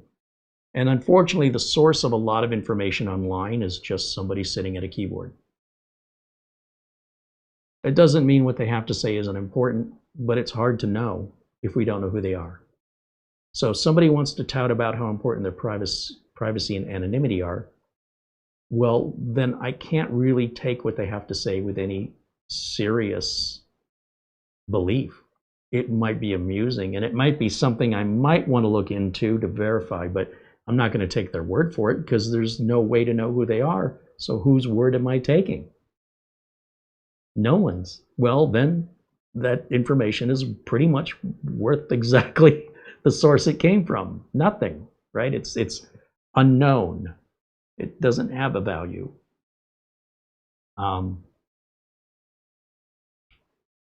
So what I try and do here is I try to apply the same sort of advice and the same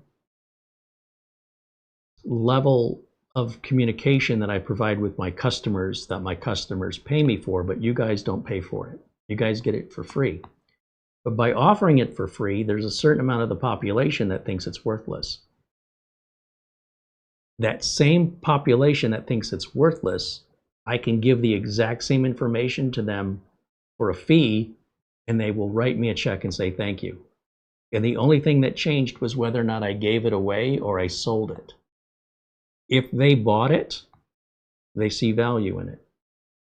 But if they didn't buy it, and as far as they're concerned, it's worthless. So there can be an attorney offering free advice.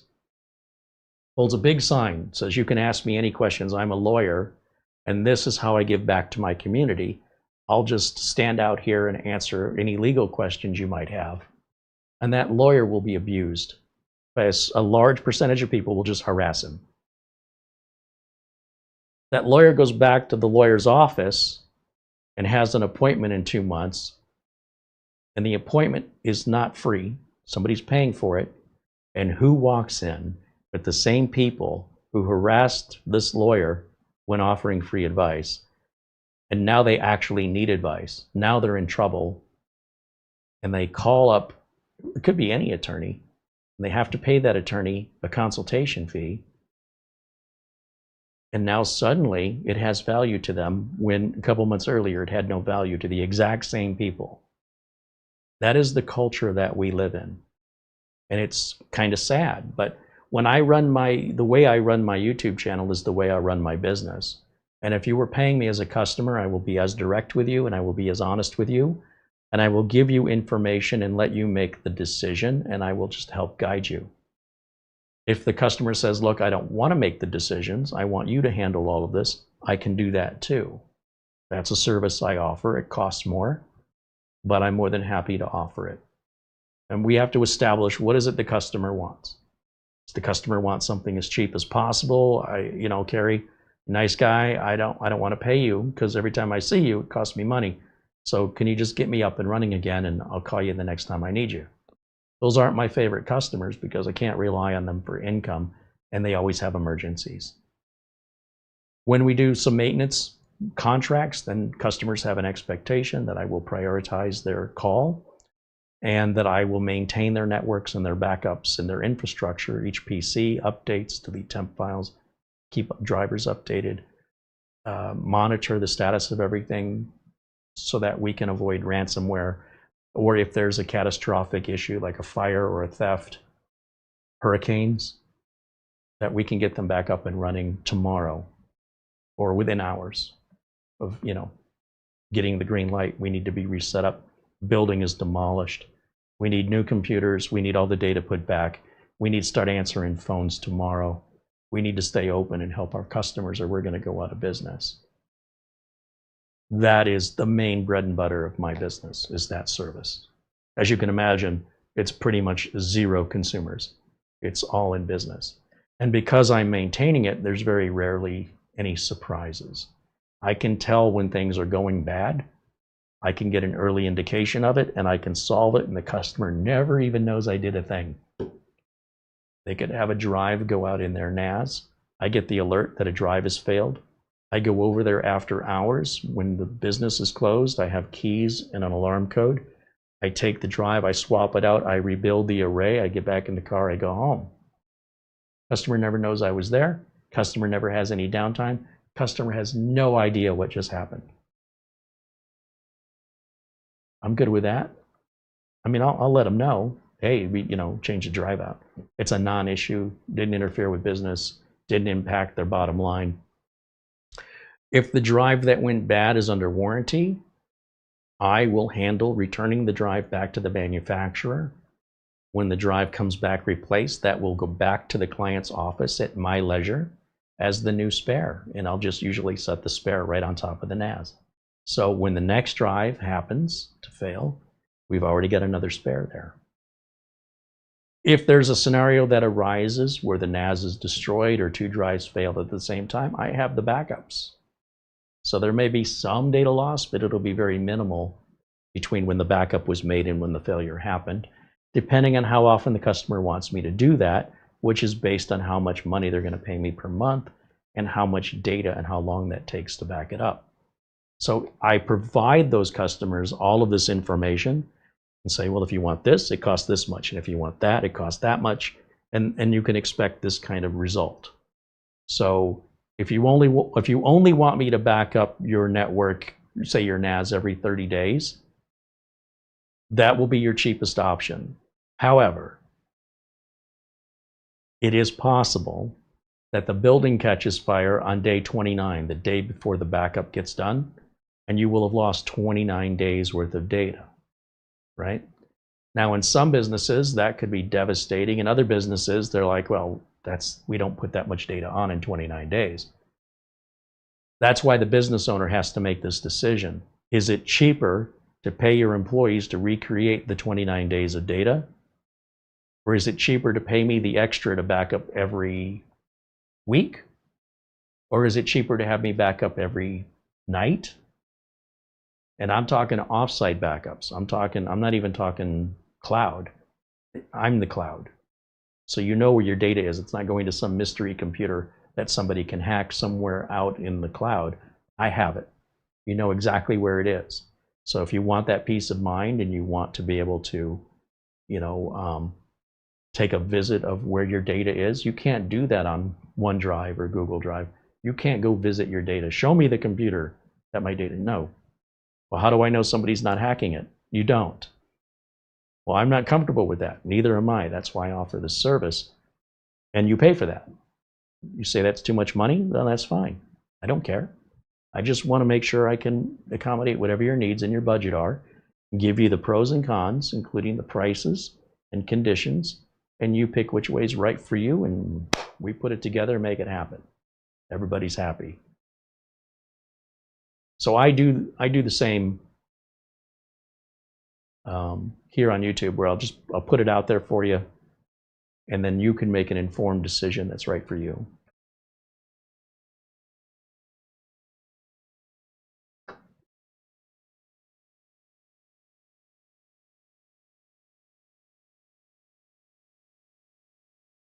Rowhammer says, "Oh, we're back to the sound."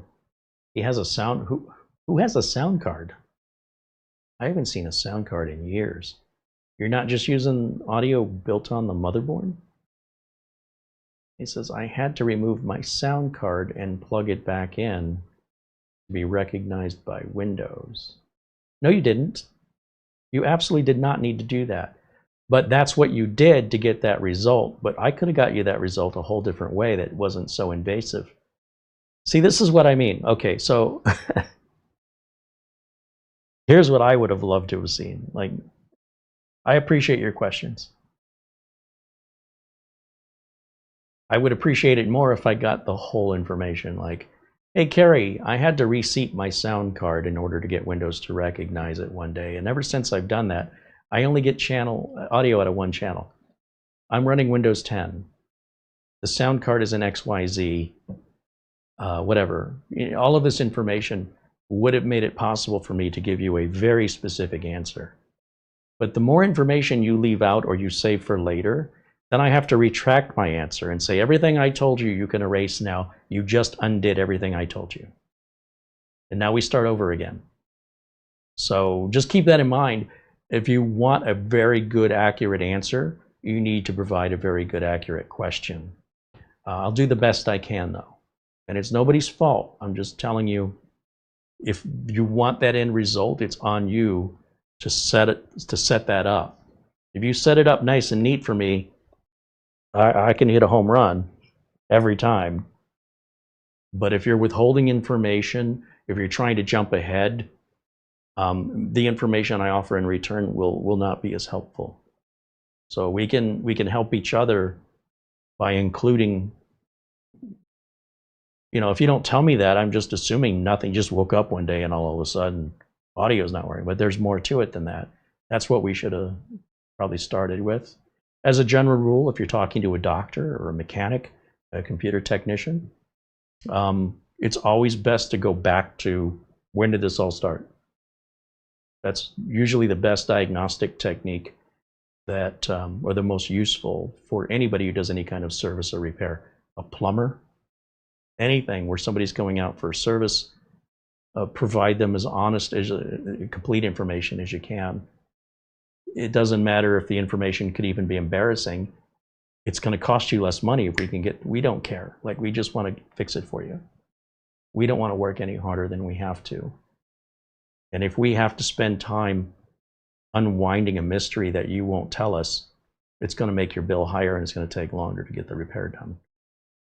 So I don't know why anybody would do that.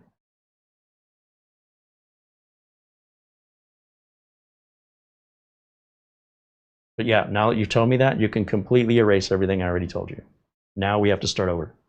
You've just changed the entire dynamic of the question. So, it's frustrating sometimes. I do appreciate the questions, though. I just like to be able to answer them once. It is what it is.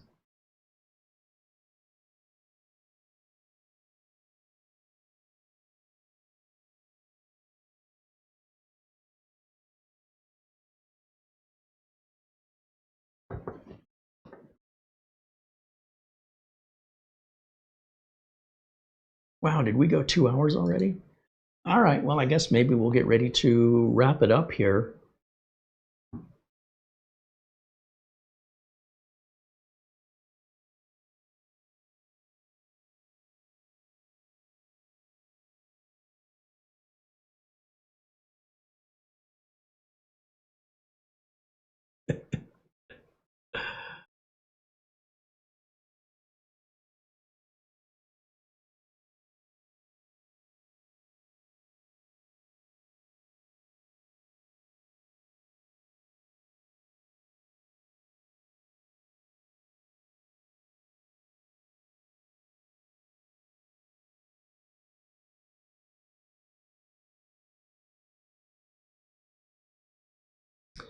If there's other questions, I will do my best to provide answers.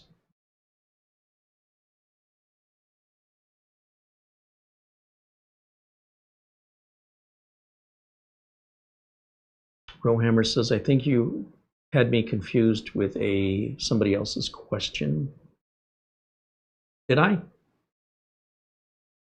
I'm looking, I don't see a question from.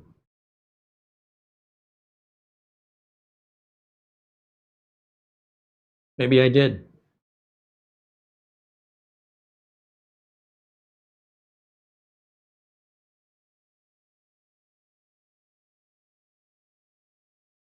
Who was talking about the sound card? We haven't been, it wasn't you? No, it was Tomcat. Yeah, okay, so Tomcat installed is the one with the sound card. I see. All right, yeah, I confused you both. Yep, that's exactly what happened. Yep, you are correct.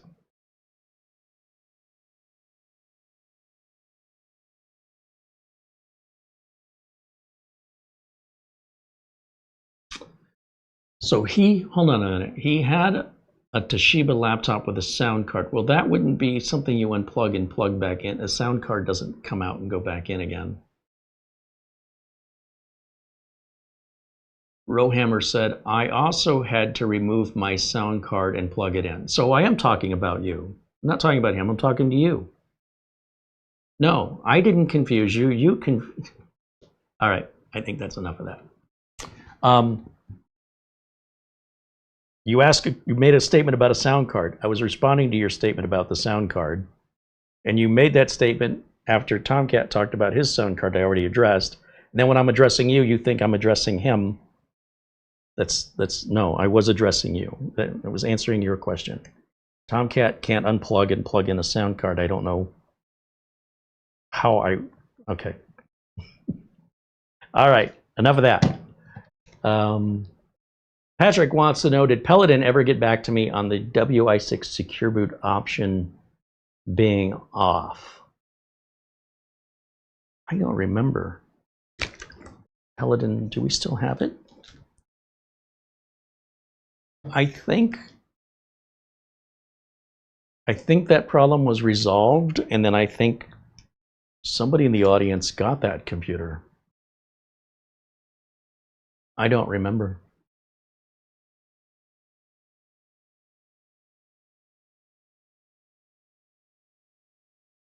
I don't remember. If it was an issue, I mean,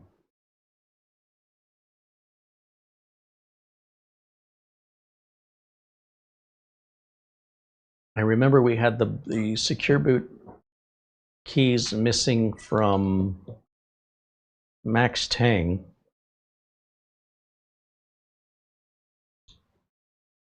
I have no idea, and I think that computer's gone. I don't think we have it anymore.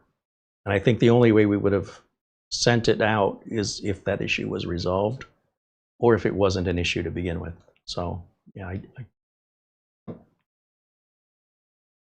hold on. Patrick Manny says he has the WI6.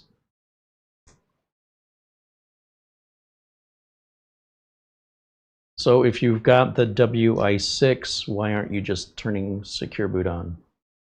A lot of computers won't come with secure boot turned on by default. That's pretty standard. You would go into the BIOS and just turn it on.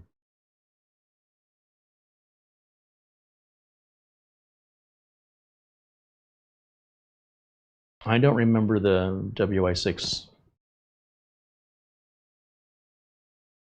having any. I'm lost.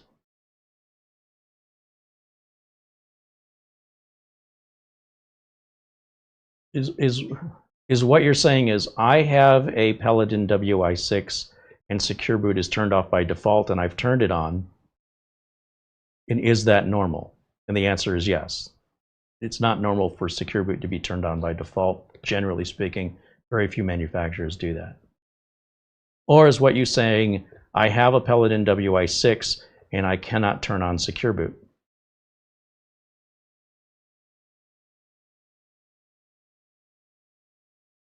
I don't understand the scenario. Patrick says, I tried to enable secure boot like you did in the video you made, and you weren't able to do it. I guess I'm going to have to go back and look at the WI6 video because I don't have any recollection of not being able to do it. So it's highly unusual that we would send a computer out if it had an issue. I'm not aware of a consequence of it. Is the computer, first of all, what is it about secure boot that you require? Is it just a curiosity that you just want to turn it on because? It's not a requirement at this point for Windows 11. Windows 11 will say you have to have it, but it doesn't have to be on. So that's why we're able to get computers with Windows 11 on them where secure boot is off. It has no impact on the operating system. If we look at this system, like I don't even know if secure boot's on this or not. It's not something I even really check anymore because it seems to get in the way. Like anytime you want to do any maintenance, if you want to boot like memtest 86 or things like that, you have to go in and like with a Cronus True-Image, you have to turn that damn secure boot off, and it's such a pain in the ass. And when you turn it on, I can't see it doing anything. So I'm confused why it even matters. But that's why I'm asking, because maybe you know something about it I don't. Let me go to MS Info and just see if secure boot's on. Yeah, so I did turn secure boot on this. But I can tell you, this is going to come back to bite me in the ass. Because when I go to work on this, when I have to boot off of a drive, it's probably not going to boot off the drive with that secure boot on. Which is likely why a lot of machines don't arrive with it on. In order to get the machine installed, a lot of times it's got to be turned off for that cloning process to occur. And then I'm guessing they simply don't turn it back on because it just leads to support calls. So I don't have an answer for you. You know, feel free to reach out to Paladin support and ask them if it's something that, I don't know, you just want it to work even if you don't know why. Yeah, I don't know. I can't answer all the questions. I try my best, but sometimes they're beyond me. And when that happens, you know, I do try to point you in a direction that that can point you to the answer. So I would reach out to Paladins. They usually have an email address, or there might be a QR code on the bottom of the unit. And then see what they have to say. I'd be curious on how that plays out for you. But I'm telling you, you'll regret turning that on. Because the minute you have to do any work on, you know, say the system doesn't boot for any reason, you're going to be frustrated trying to figure out why it's not booting from a flash drive. And you're going to find out eventually because the damn secure boot was on. So that's why I don't really bother with it much anymore. Now, if things change in the future and there becomes an issue that secure boot resolves, I will definitely be putting it on for preventive reasons.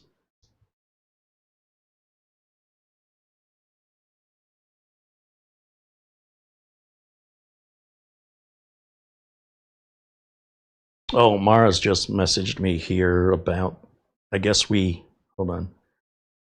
We emailed Paladin about the issue on May 27th. And we let Paladin know that the platform keys for secure boot were not in the BIOS. So this is why I've got Mara. She can go back and dig through the records.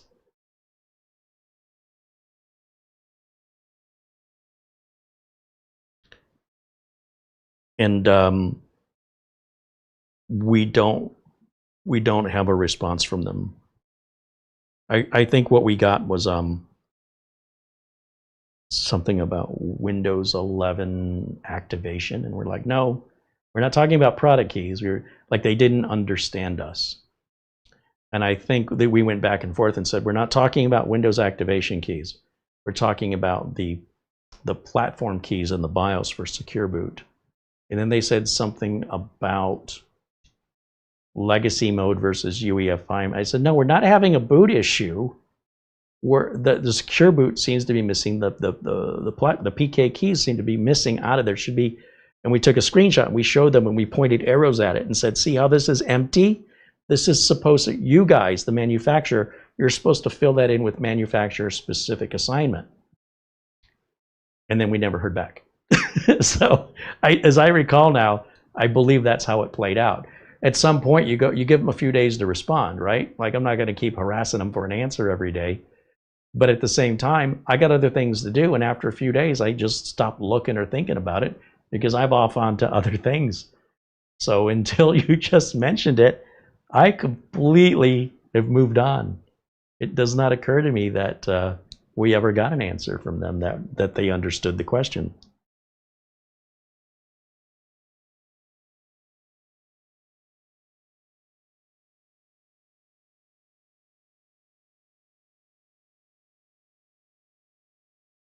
Mara sends me an update that they said they have not provided the PK. So maybe I don't remember this because this is the first time I recall ever reading it.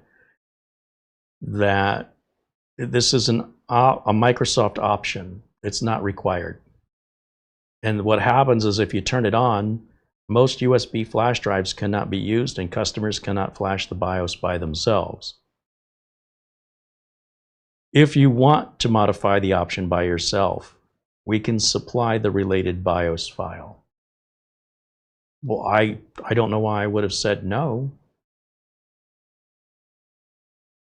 So apparently this will be fixed the same way the Max Tang was fixed. If you remember in that video, we had to get a BIOS for Max Tang. And within the BIOS is the secure boot, the platform keys. And the platform keys are unique and specific to each manufacturer. So it's not like I'm going to come up with something on my own. It's embedded within the BIOS. And the way you embed it in your BIOS is you replace the BIOS with one that's embedded. But from the way they make that email sound, they're saying they did it on purpose. It would have been nice if that was in the product description. You know what I mean? Like, I don't have personal feelings about it one way or the other. But I don't like having to become Sherlock Holmes, figure out why something's missing, and they say, oh, it was never included. Well, then why didn't you tell me that?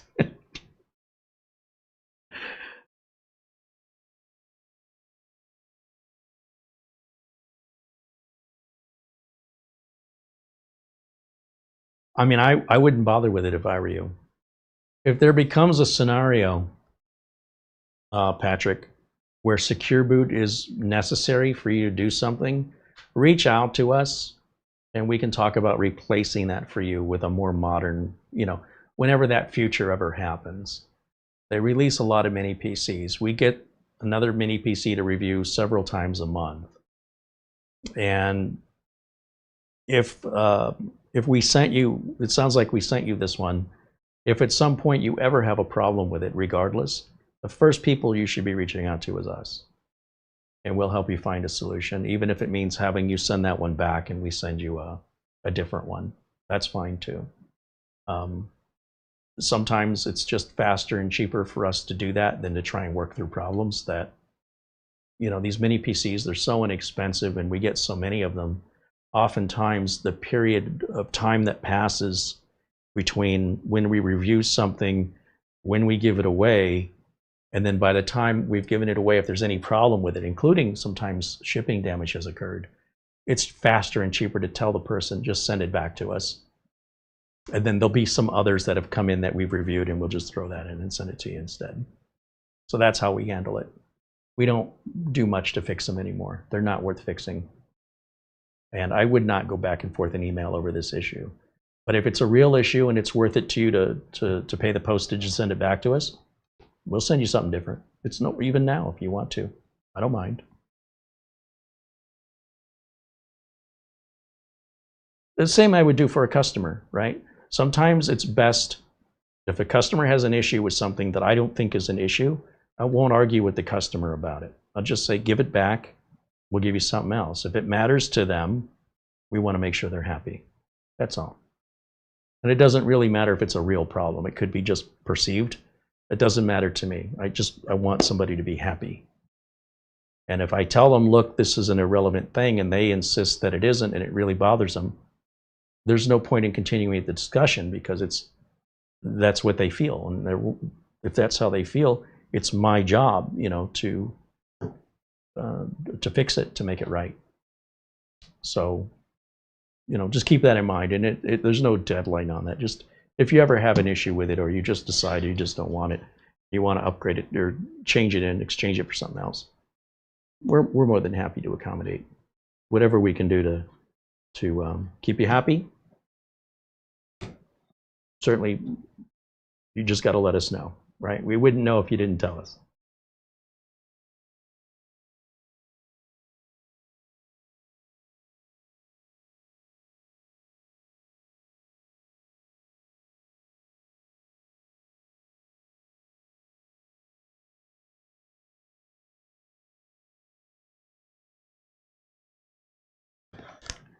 Trend Leader says, I need a 16 terabyte hard drive for media storage, but it seems the only ones are NAS.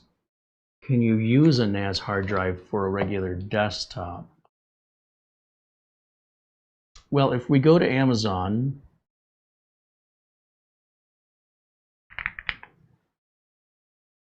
start here. And let's bring up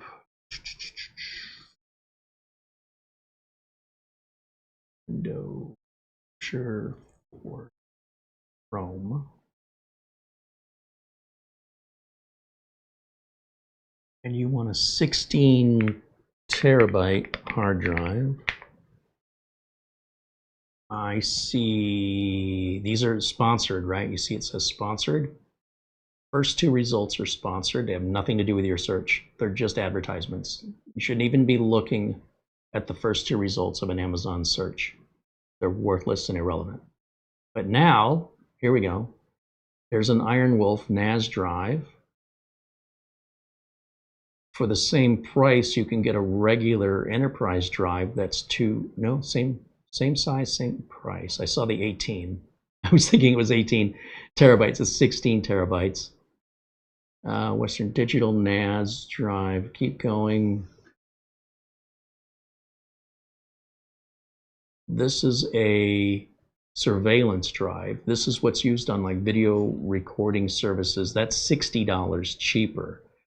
And the reason why it's cheaper is it's slower, because it needs to run at a steady speed, not fast and not slow, but it needs to do that to record cameras nonstop. So you don't want it to overheat, and you just need it to keep up with the cameras. And if you're looking at just a regular desktop drive, like a normal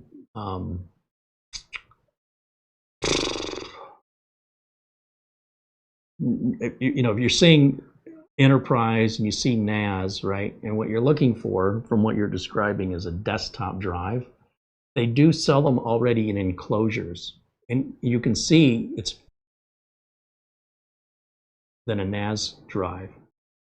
So a 16 terabyte Elements external drive that you would plug into USB 3 would be the way I would go personally, but it depends on how much you're willing to spend and how demanding you are for performance, because your performance will be limited through the USB port. But if it's media, you only need to keep up with the video, right? The same with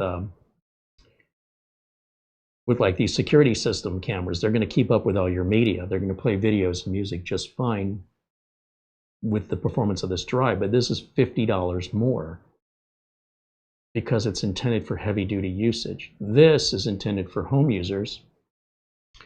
And if you say, well, what about the drive that's in there, right? Can I just buy the drive and put it in my computer? Certainly. There's no shortage. We've got 20 pages to go through. Drives of this capacity are typically used by people who have servers or business needs. It's not normal for a home user to hoard that much media. It's not illegal, it's just very unusual. So it's not a big seller for home users.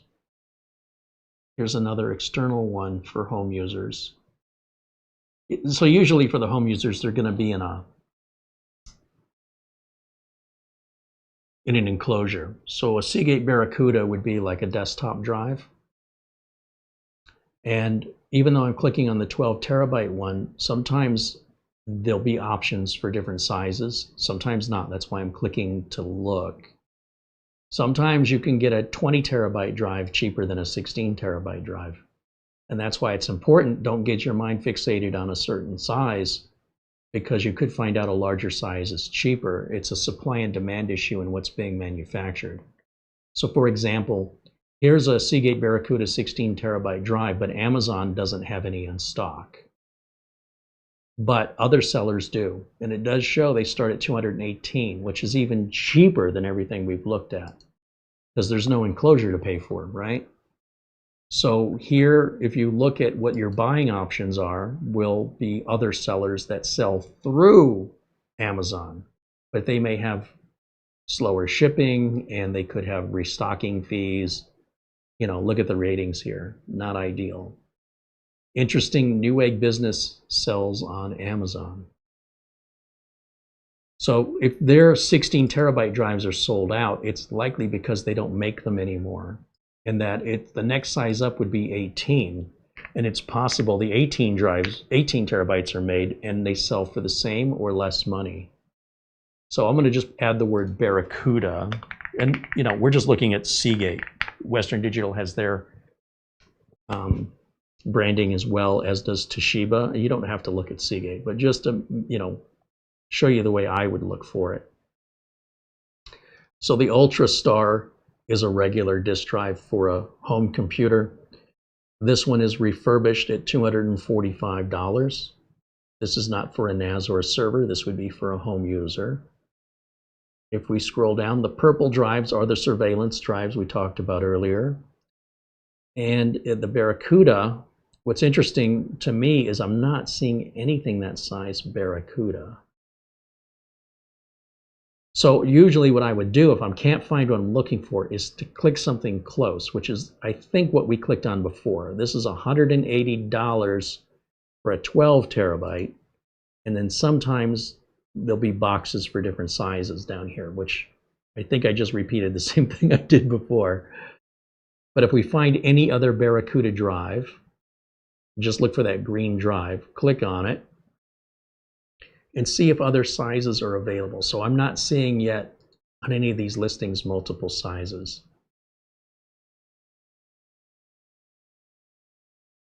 Now, just because you can use something doesn't mean it's the best thing to use. As I mentioned in the beginning, you could buy a school bus when you're just driving yourself around. Will it work to drive yourself around? Sure. Might cost a lot more in gas, maintenance, insurance, and be difficult to park, and your neighbors might complain about looking at it every day parked in front of your house. So just because something can work doesn't mean it's a good idea to use it outside of the way it's intended to work. Doesn't mean you can't. I mean, if you're talking about a 16 terabyte drive, and we're looking at $300 for a NAS 16 terabyte drive, for 280, you can almost double your capacity. You can get another 50% more storage at 24 terabytes to get an enterprise drive for 280 bucks. That's why I say you shouldn't be fixated on the size. That size or larger, whatever is the best price. And I'm not comparing Western Digital and Toshiba. I'm just looking strictly at Seagate, but you should absolutely look around. They do make drives of that capacity for desktops. But most people that have desktops in home use that don't have a NAS would want an enclosure. I think it would be a big mistake to put this internally in your computer. I would advise strongly against it. It's not going to go any faster. Your USB 3 port works faster than this drive works. So having an external gives you access to the data if you need it on another computer, if the computer dies, and you have that computer inside of it. If you're not using the drive and the drive is spinning and adding heat to the inside of your case and all the cable management you have to do for power and data, it just seems like a really hard way to do something really simple. So if it were me, my advice to you would be buy the external drive, plug it in USB. It's not going to perform any slower. It's a mechanical drive. It's not an SSD. Mechanical drives cannot keep up with USB 3. They can't even keep up with a third of it, ironically. So That way you have the data externally, you can unplug it, you can move it around, and you're not anchoring yourself into putting all your eggs in one basket.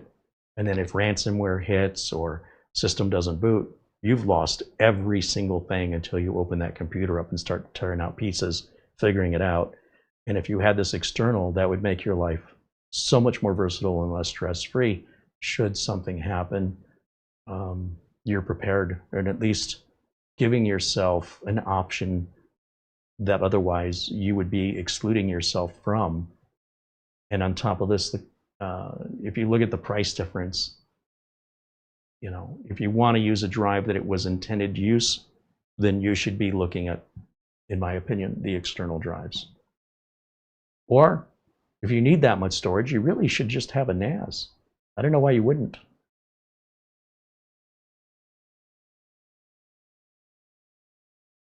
There were approximately 536 movies released last year.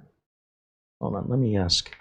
How many movies were released in 2024? 569 movies released in 2024. I see a lot of home users that like to collect movies, but you can't collect these movies as fast as they're coming out. And people,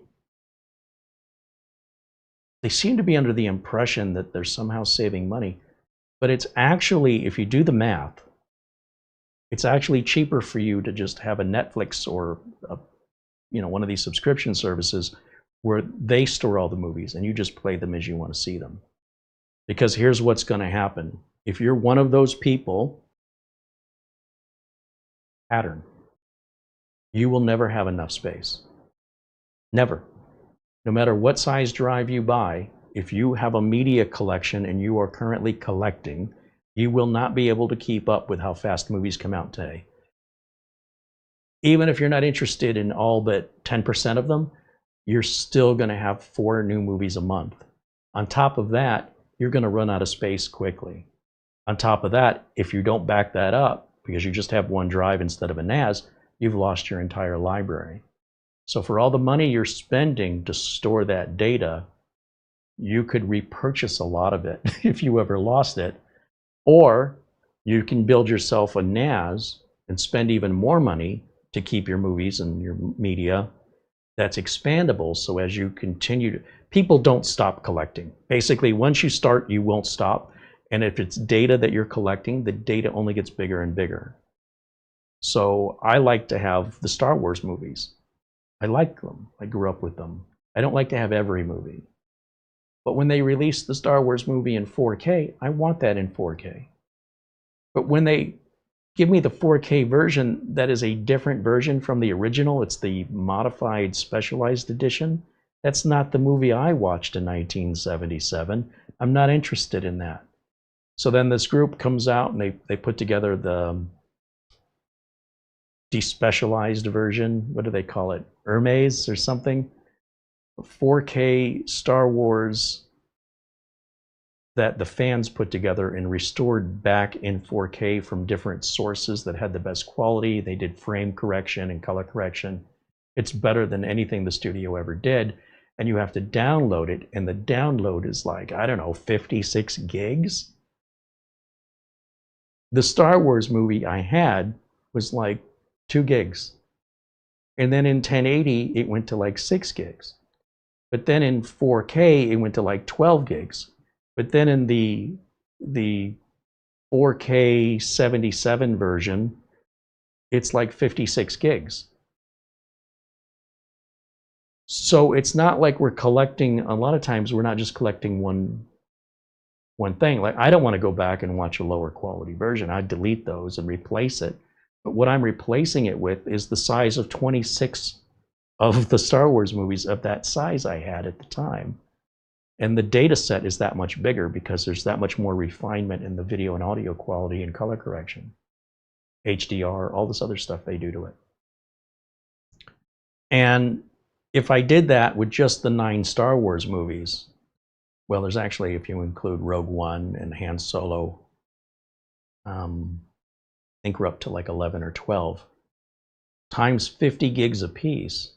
it's not going to take very long to fill up multiple terabytes of just one particular movie series. And if I'm doing that with a lot of different series of movies, I'm going to run out of space fast. It's kind of like taking pictures with your phone. If you took pictures with your phone 6 years ago, each picture was smaller, the number of pixels and the file size, than what this camera does today. And I would say I probably take more pictures today than I did 6 years ago. So not only am I taking more pictures, the size of each picture now is about tripled what it used to be, if not more than that. And you're just going to run out of space. It's never a circumstance that I've experienced where people are deleting data. They're mostly just collecting it. They never want to delete anything. This gets really expensive. So if you're going to do that, if that's the path they're going down, and you're looking at a 16 terabyte drive today, it's not going to last you very long. Before you know it, you're going to have to replace it again.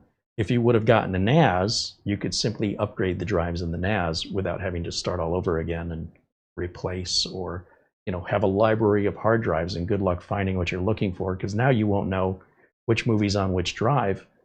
If you have to have each one plugged in to see it, how do you categorize it and how do you find anything? So having it all online where you can stream it as you want it, they do all that for you. They maintain all that. If a drive fails, it's their cost. It's their IT department. They have to fix that. All you have to do is pick what you want and push go, and it's instantly on your phone. And that's even cheaper, at 10, or I think Apple Plus is now $12.99 a month. But for $300, how many months is that? 3 years worth of Apple Plus? I don't know. Kind of went off the deep end on that one. Collecting is just a very expensive hobby. That's all. If you're collecting albums, if you collect books, if you collect stamps, if you collect coins,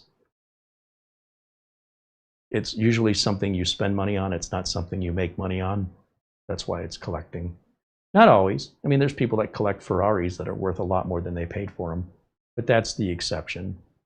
Maybe you've got one stamp or one coin somewhere if you could find it. That's rare.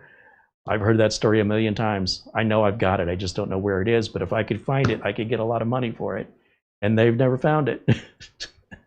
But they know it's in there because they collect. They got a lot they have to sift through. They have to set a whole freaking day or two aside to go through everything.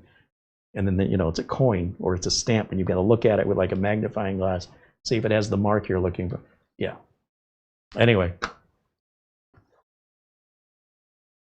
it's a hobby.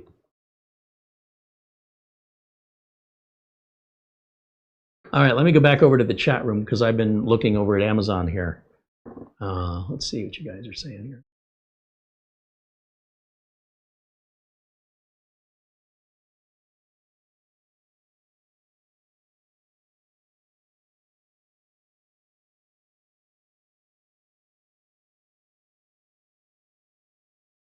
Can you use an enterprise drive? I need to have it internal. Well, again, it's a question of what it's designed to be used for. If you use something in a way it's not designed to be used, it's likely not going to give you the lifespan that it's intended to give under a certain use case. So an enterprise drive is meant to be left on 24/7. It's meant to have a lot of data hitting it all the time. It's meant to just be in constant motion. So if you say, can I buy something that I only use sometimes that will not be in constant motion, will it work? Yes. However, it will cost you more money because it's a specialized drive, and that drive will likely not have the lifespan that it's intended to have prior to failure because you're not using it in a way. You say, well, I'm using it less. That's the problem. That's why it'll fail. It's not designed to be used less. So it will work, but it's not going to work the same way as it would in a proper server that's hitting it all the time and it's constantly in motion. That's what gives it a longer life. Because it's designed for that. So it doesn't mean that there's a guarantee the drive will die sooner.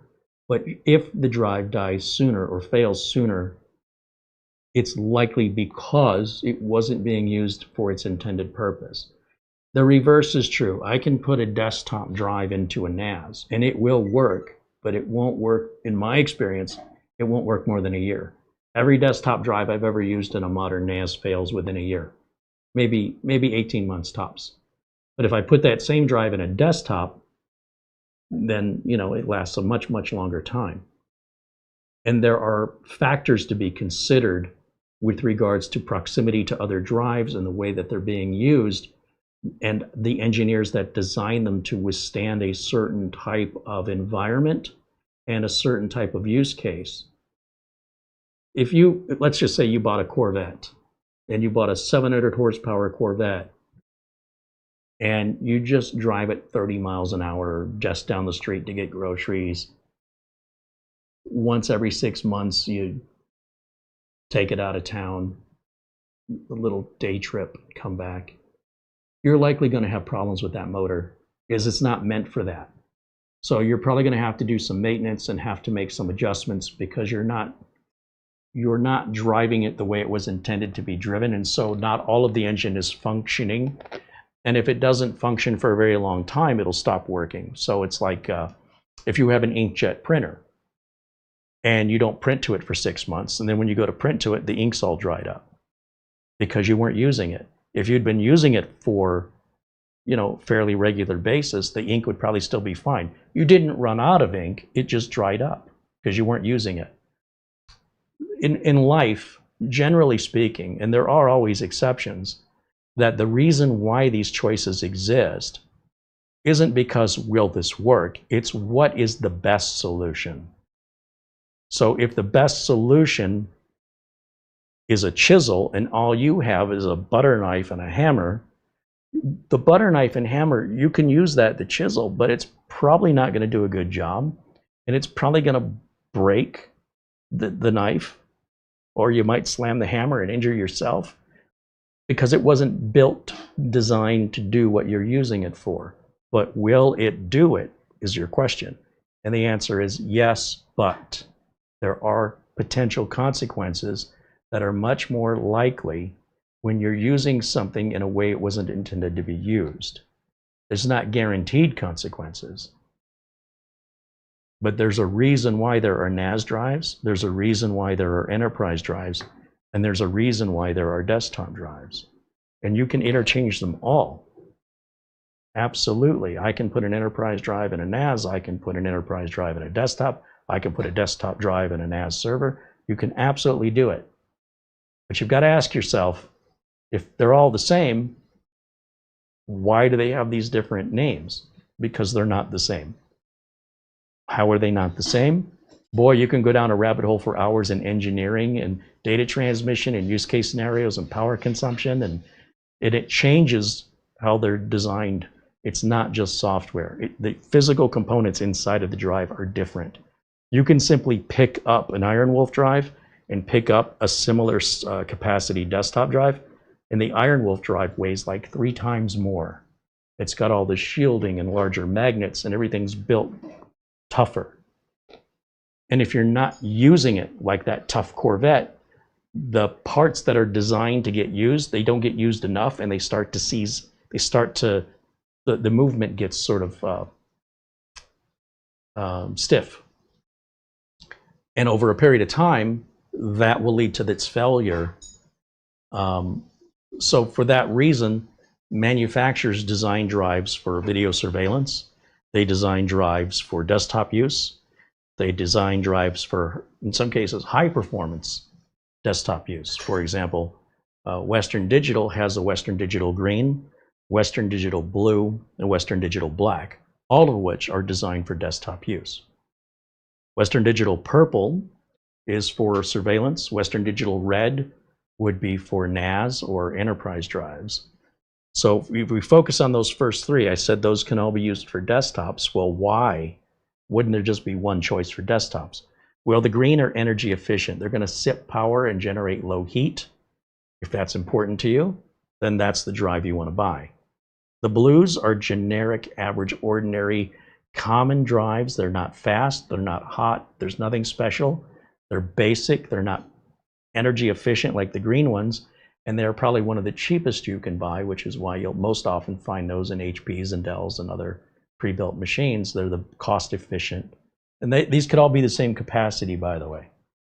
In the Western Digital Black, those are your high performance drives. Those are going to cost more, have bigger caches and buffers, and they're going to transmit, read and write data faster than the blues or the greens, but they're not at all power efficient. They may not be quiet, and there's something I'm missing. Oh, they can generate a lot of heat. So there's all these categories. When you use the drive in the way that it was intended to be used, you will have statistically the best experience over time. But if you take a drive and you use it in a way it wasn't intended to be used, yes, it will work. But will it work as long? Will you suffer problems as a result? Probably. I don't know when, and I can't tell you what the problems are going to be. But if they were all the same, they wouldn't make all these different models. And if you disassembled them, why would they all be different on the inside? So they would all be just a label if that's all it was, or software if that's all it was. Why couldn't you just buy one and just configure the software the way you wanted? So I think it's a far more complex issue, and I think you might be oversimplifying. But the answer to your question is it will work. But I don't know how long it's going to go without causing you a problem. If you buy the drive that's intended for that use case scenario, you will be less likely to have a problem sooner. In other words, there's no ultimatum. There's no sort of blanket statement that always affects everybody all the time. Statistically, your likelihood of a failure of any kind is going to be much, much higher when using anything in a way it wasn't designed to be used. That's it. But can you use it? Yes. Should you use it? I wouldn't, but it's a tough question. It's a fair question. It's a very tough one for me to answer. I wouldn't do it.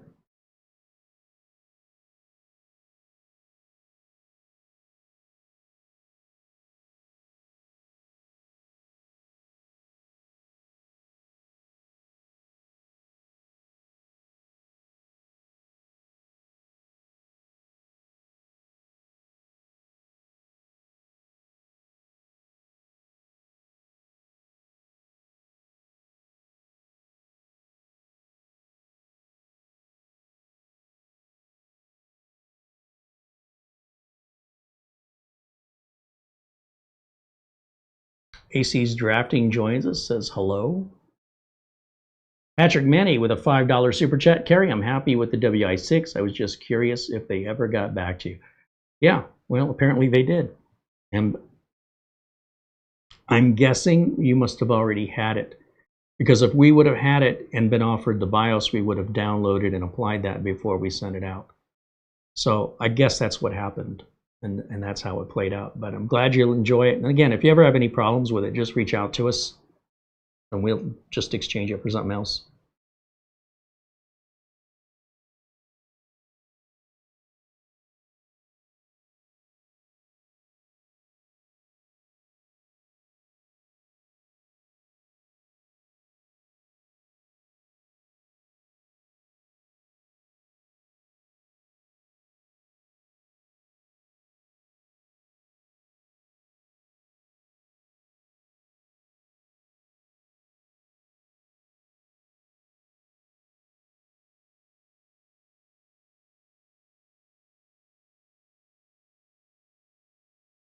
Yeah, so, you know, that, again, it's a great question because it's such a complicated answer.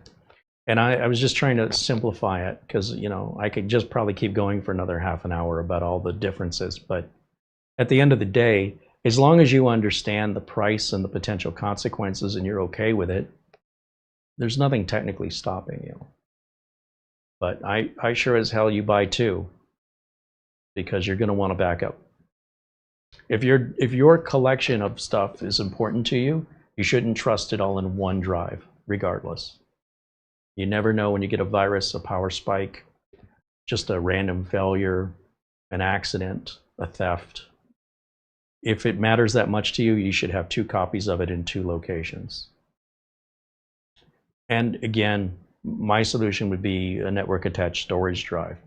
I was looking around here the other day and I found, I forgot I had this over here. Let me go grab it. Here we go. Let's grab this. This.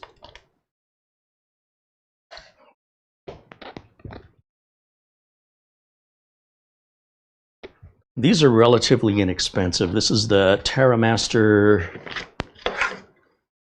F2 And what's great about these is you can get your, NAS-based drive, right? A Seagate Iron Wolf or Western Digital Red, and you get 2 of them. So let's say you need 16 terabytes.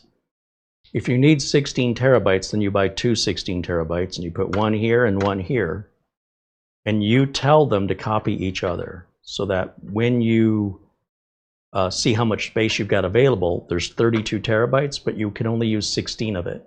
And that's because everything you write to one drive automatically gets written to the other one. The most common reason people lose data is a drive failure. It's not the only reason, but it's the most common. So when your drive fails, and it will fail, you have an exact copy up to the very millisecond of what was on the other drive. It doesn't matter which one fails. That's your backup. But it's not really a backup in the sense that if you got a virus and the virus attacked your network, which they usually do because that's how you get them, is over the network, then all the data would be encrypted or deleted and the other drive would mirror that. So then you'd lose everything, even though the drives are in good shape. If somebody broke into your house and stole this, you don't have a backup. If your house was involved in a fire or a hurricane, this would probably be destroyed. So the question is, how much is your data worth to you? How devastated would you be if you lost it? And how much is it worth? Because if it's really important to you, the cheapest way I would do it would be this right here. And the reason I would do this versus an external drive, you can say, well, why don't I just get 2 external drives? Well, because this is easier to upgrade. So if you wanted to, you said, well, I'm running out of space. I'll get a 20 terabyte or a 24 terabyte drive. In 4 years, they become less expensive. Maybe in the future, 24 terabytes cost the same as 16 does today. So while you couldn't afford it today, maybe you can in a couple of years as the prices come down. And then you could take one drive out, swap it with the 24, put it back in, let it rebuild. Once it's rebuilt, which could take a day or 2, you don't have to do anything, you just wait. It lets you know when it's done, then take the other 16 out, swap it with a 24, and now that one will copy to the new one, and now you've got all this extra space. Not only did you not lose anything, but you've expanded your storage space with very little effort. It will take a few days, but it'll take 0 effort on your part, aside from taking the drive out and putting the drive in. No tools are required. And it's an amazing tool because not only will it do that for you, but it has apps you can load that you don't even know you need because you don't use them. But once you start using them, you might wonder how you ever lived without the apps. Think of your phone without any apps on it. I bet you have apps either from your bank or other financial institutions or email that did not come with the phone. You had to add those. And if you didn't have those, your phone would be worthless to you, or certainly worth less to you. And the more we start, adjusting our lives with these apps, like I have to have Waze as a GPS. I couldn't even imagine using Google Maps, even though Google makes Waze. Waze is its own thing. I really like it. And if I've got a smartphone, it's got Waze on it because I'm driving and maybe I get myself turned around. That's not the time for me to find somewhere to park and download Waze. I need it on the phone now. It did not come with the phone. Well, in much the same way, these NASs, they have apps that you can download. They can automate all kinds of things for you, and you can run virtual machines on them, and you can offload tasks to them so it frees up your computer while this thing over on the side processes for you. And you'll think, how did I ever get along without this? So not only is it storing your important data, but you can also use it for secondary and other reasons all at the same time. And suddenly now this becomes a really good price. Like suddenly you're getting so much more for your money. I think it's worth consideration.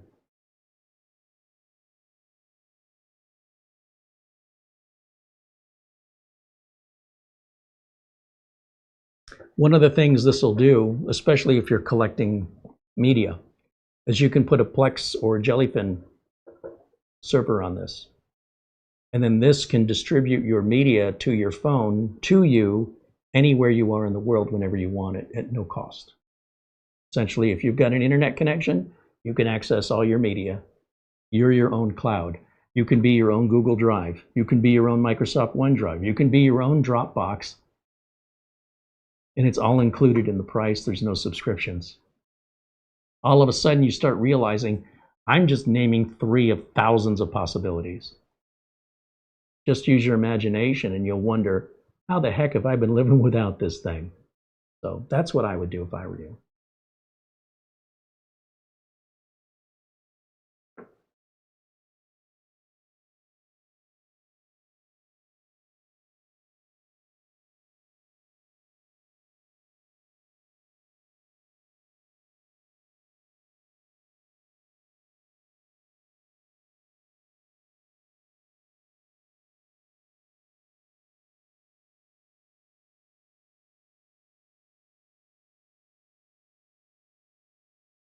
Paul said, I was going to mention I have a Synology NAS and I run a Plex server on it. It allows me to stream all over my network, but also over the internet. Yeah, you could stream your media to your friends and family that could live anywhere in the world. Cost you nothing. Cost them nothing. It's one of those things that once you've got it and you realize what it does, you'll wonder why you didn't know this years ago. It's really cool stuff. Once you go for it, you won't want to give it up.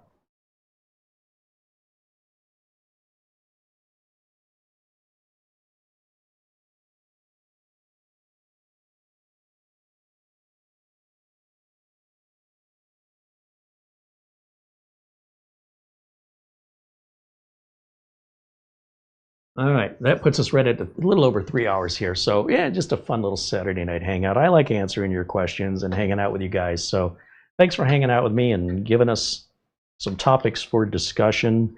And hopefully I've given you some alternative things to think about, some different approaches to problem solving that I hope, at the very least, if it's not something you agree with, you can at least admit there's multiple ways to go about solving a problem. And if you're not on board with my process and you're not quite sure about your own process, a little Google search or Copilot search, you can find oftentimes 6 or 7 different processes to accomplish the same end goal. Neither one's right or wrong. Some may make more sense to you than others. Some may be faster than others. It's really up to you. But most of the time, what I really want to emphasize is there's very rarely a blanket you just throw over everybody. So when it comes to solving a problem, the way I solve a problem and the way Doug Betts may solve the problem, or Scott Merrill solves a problem, or Mike's Unboxing, it could all be the same problem.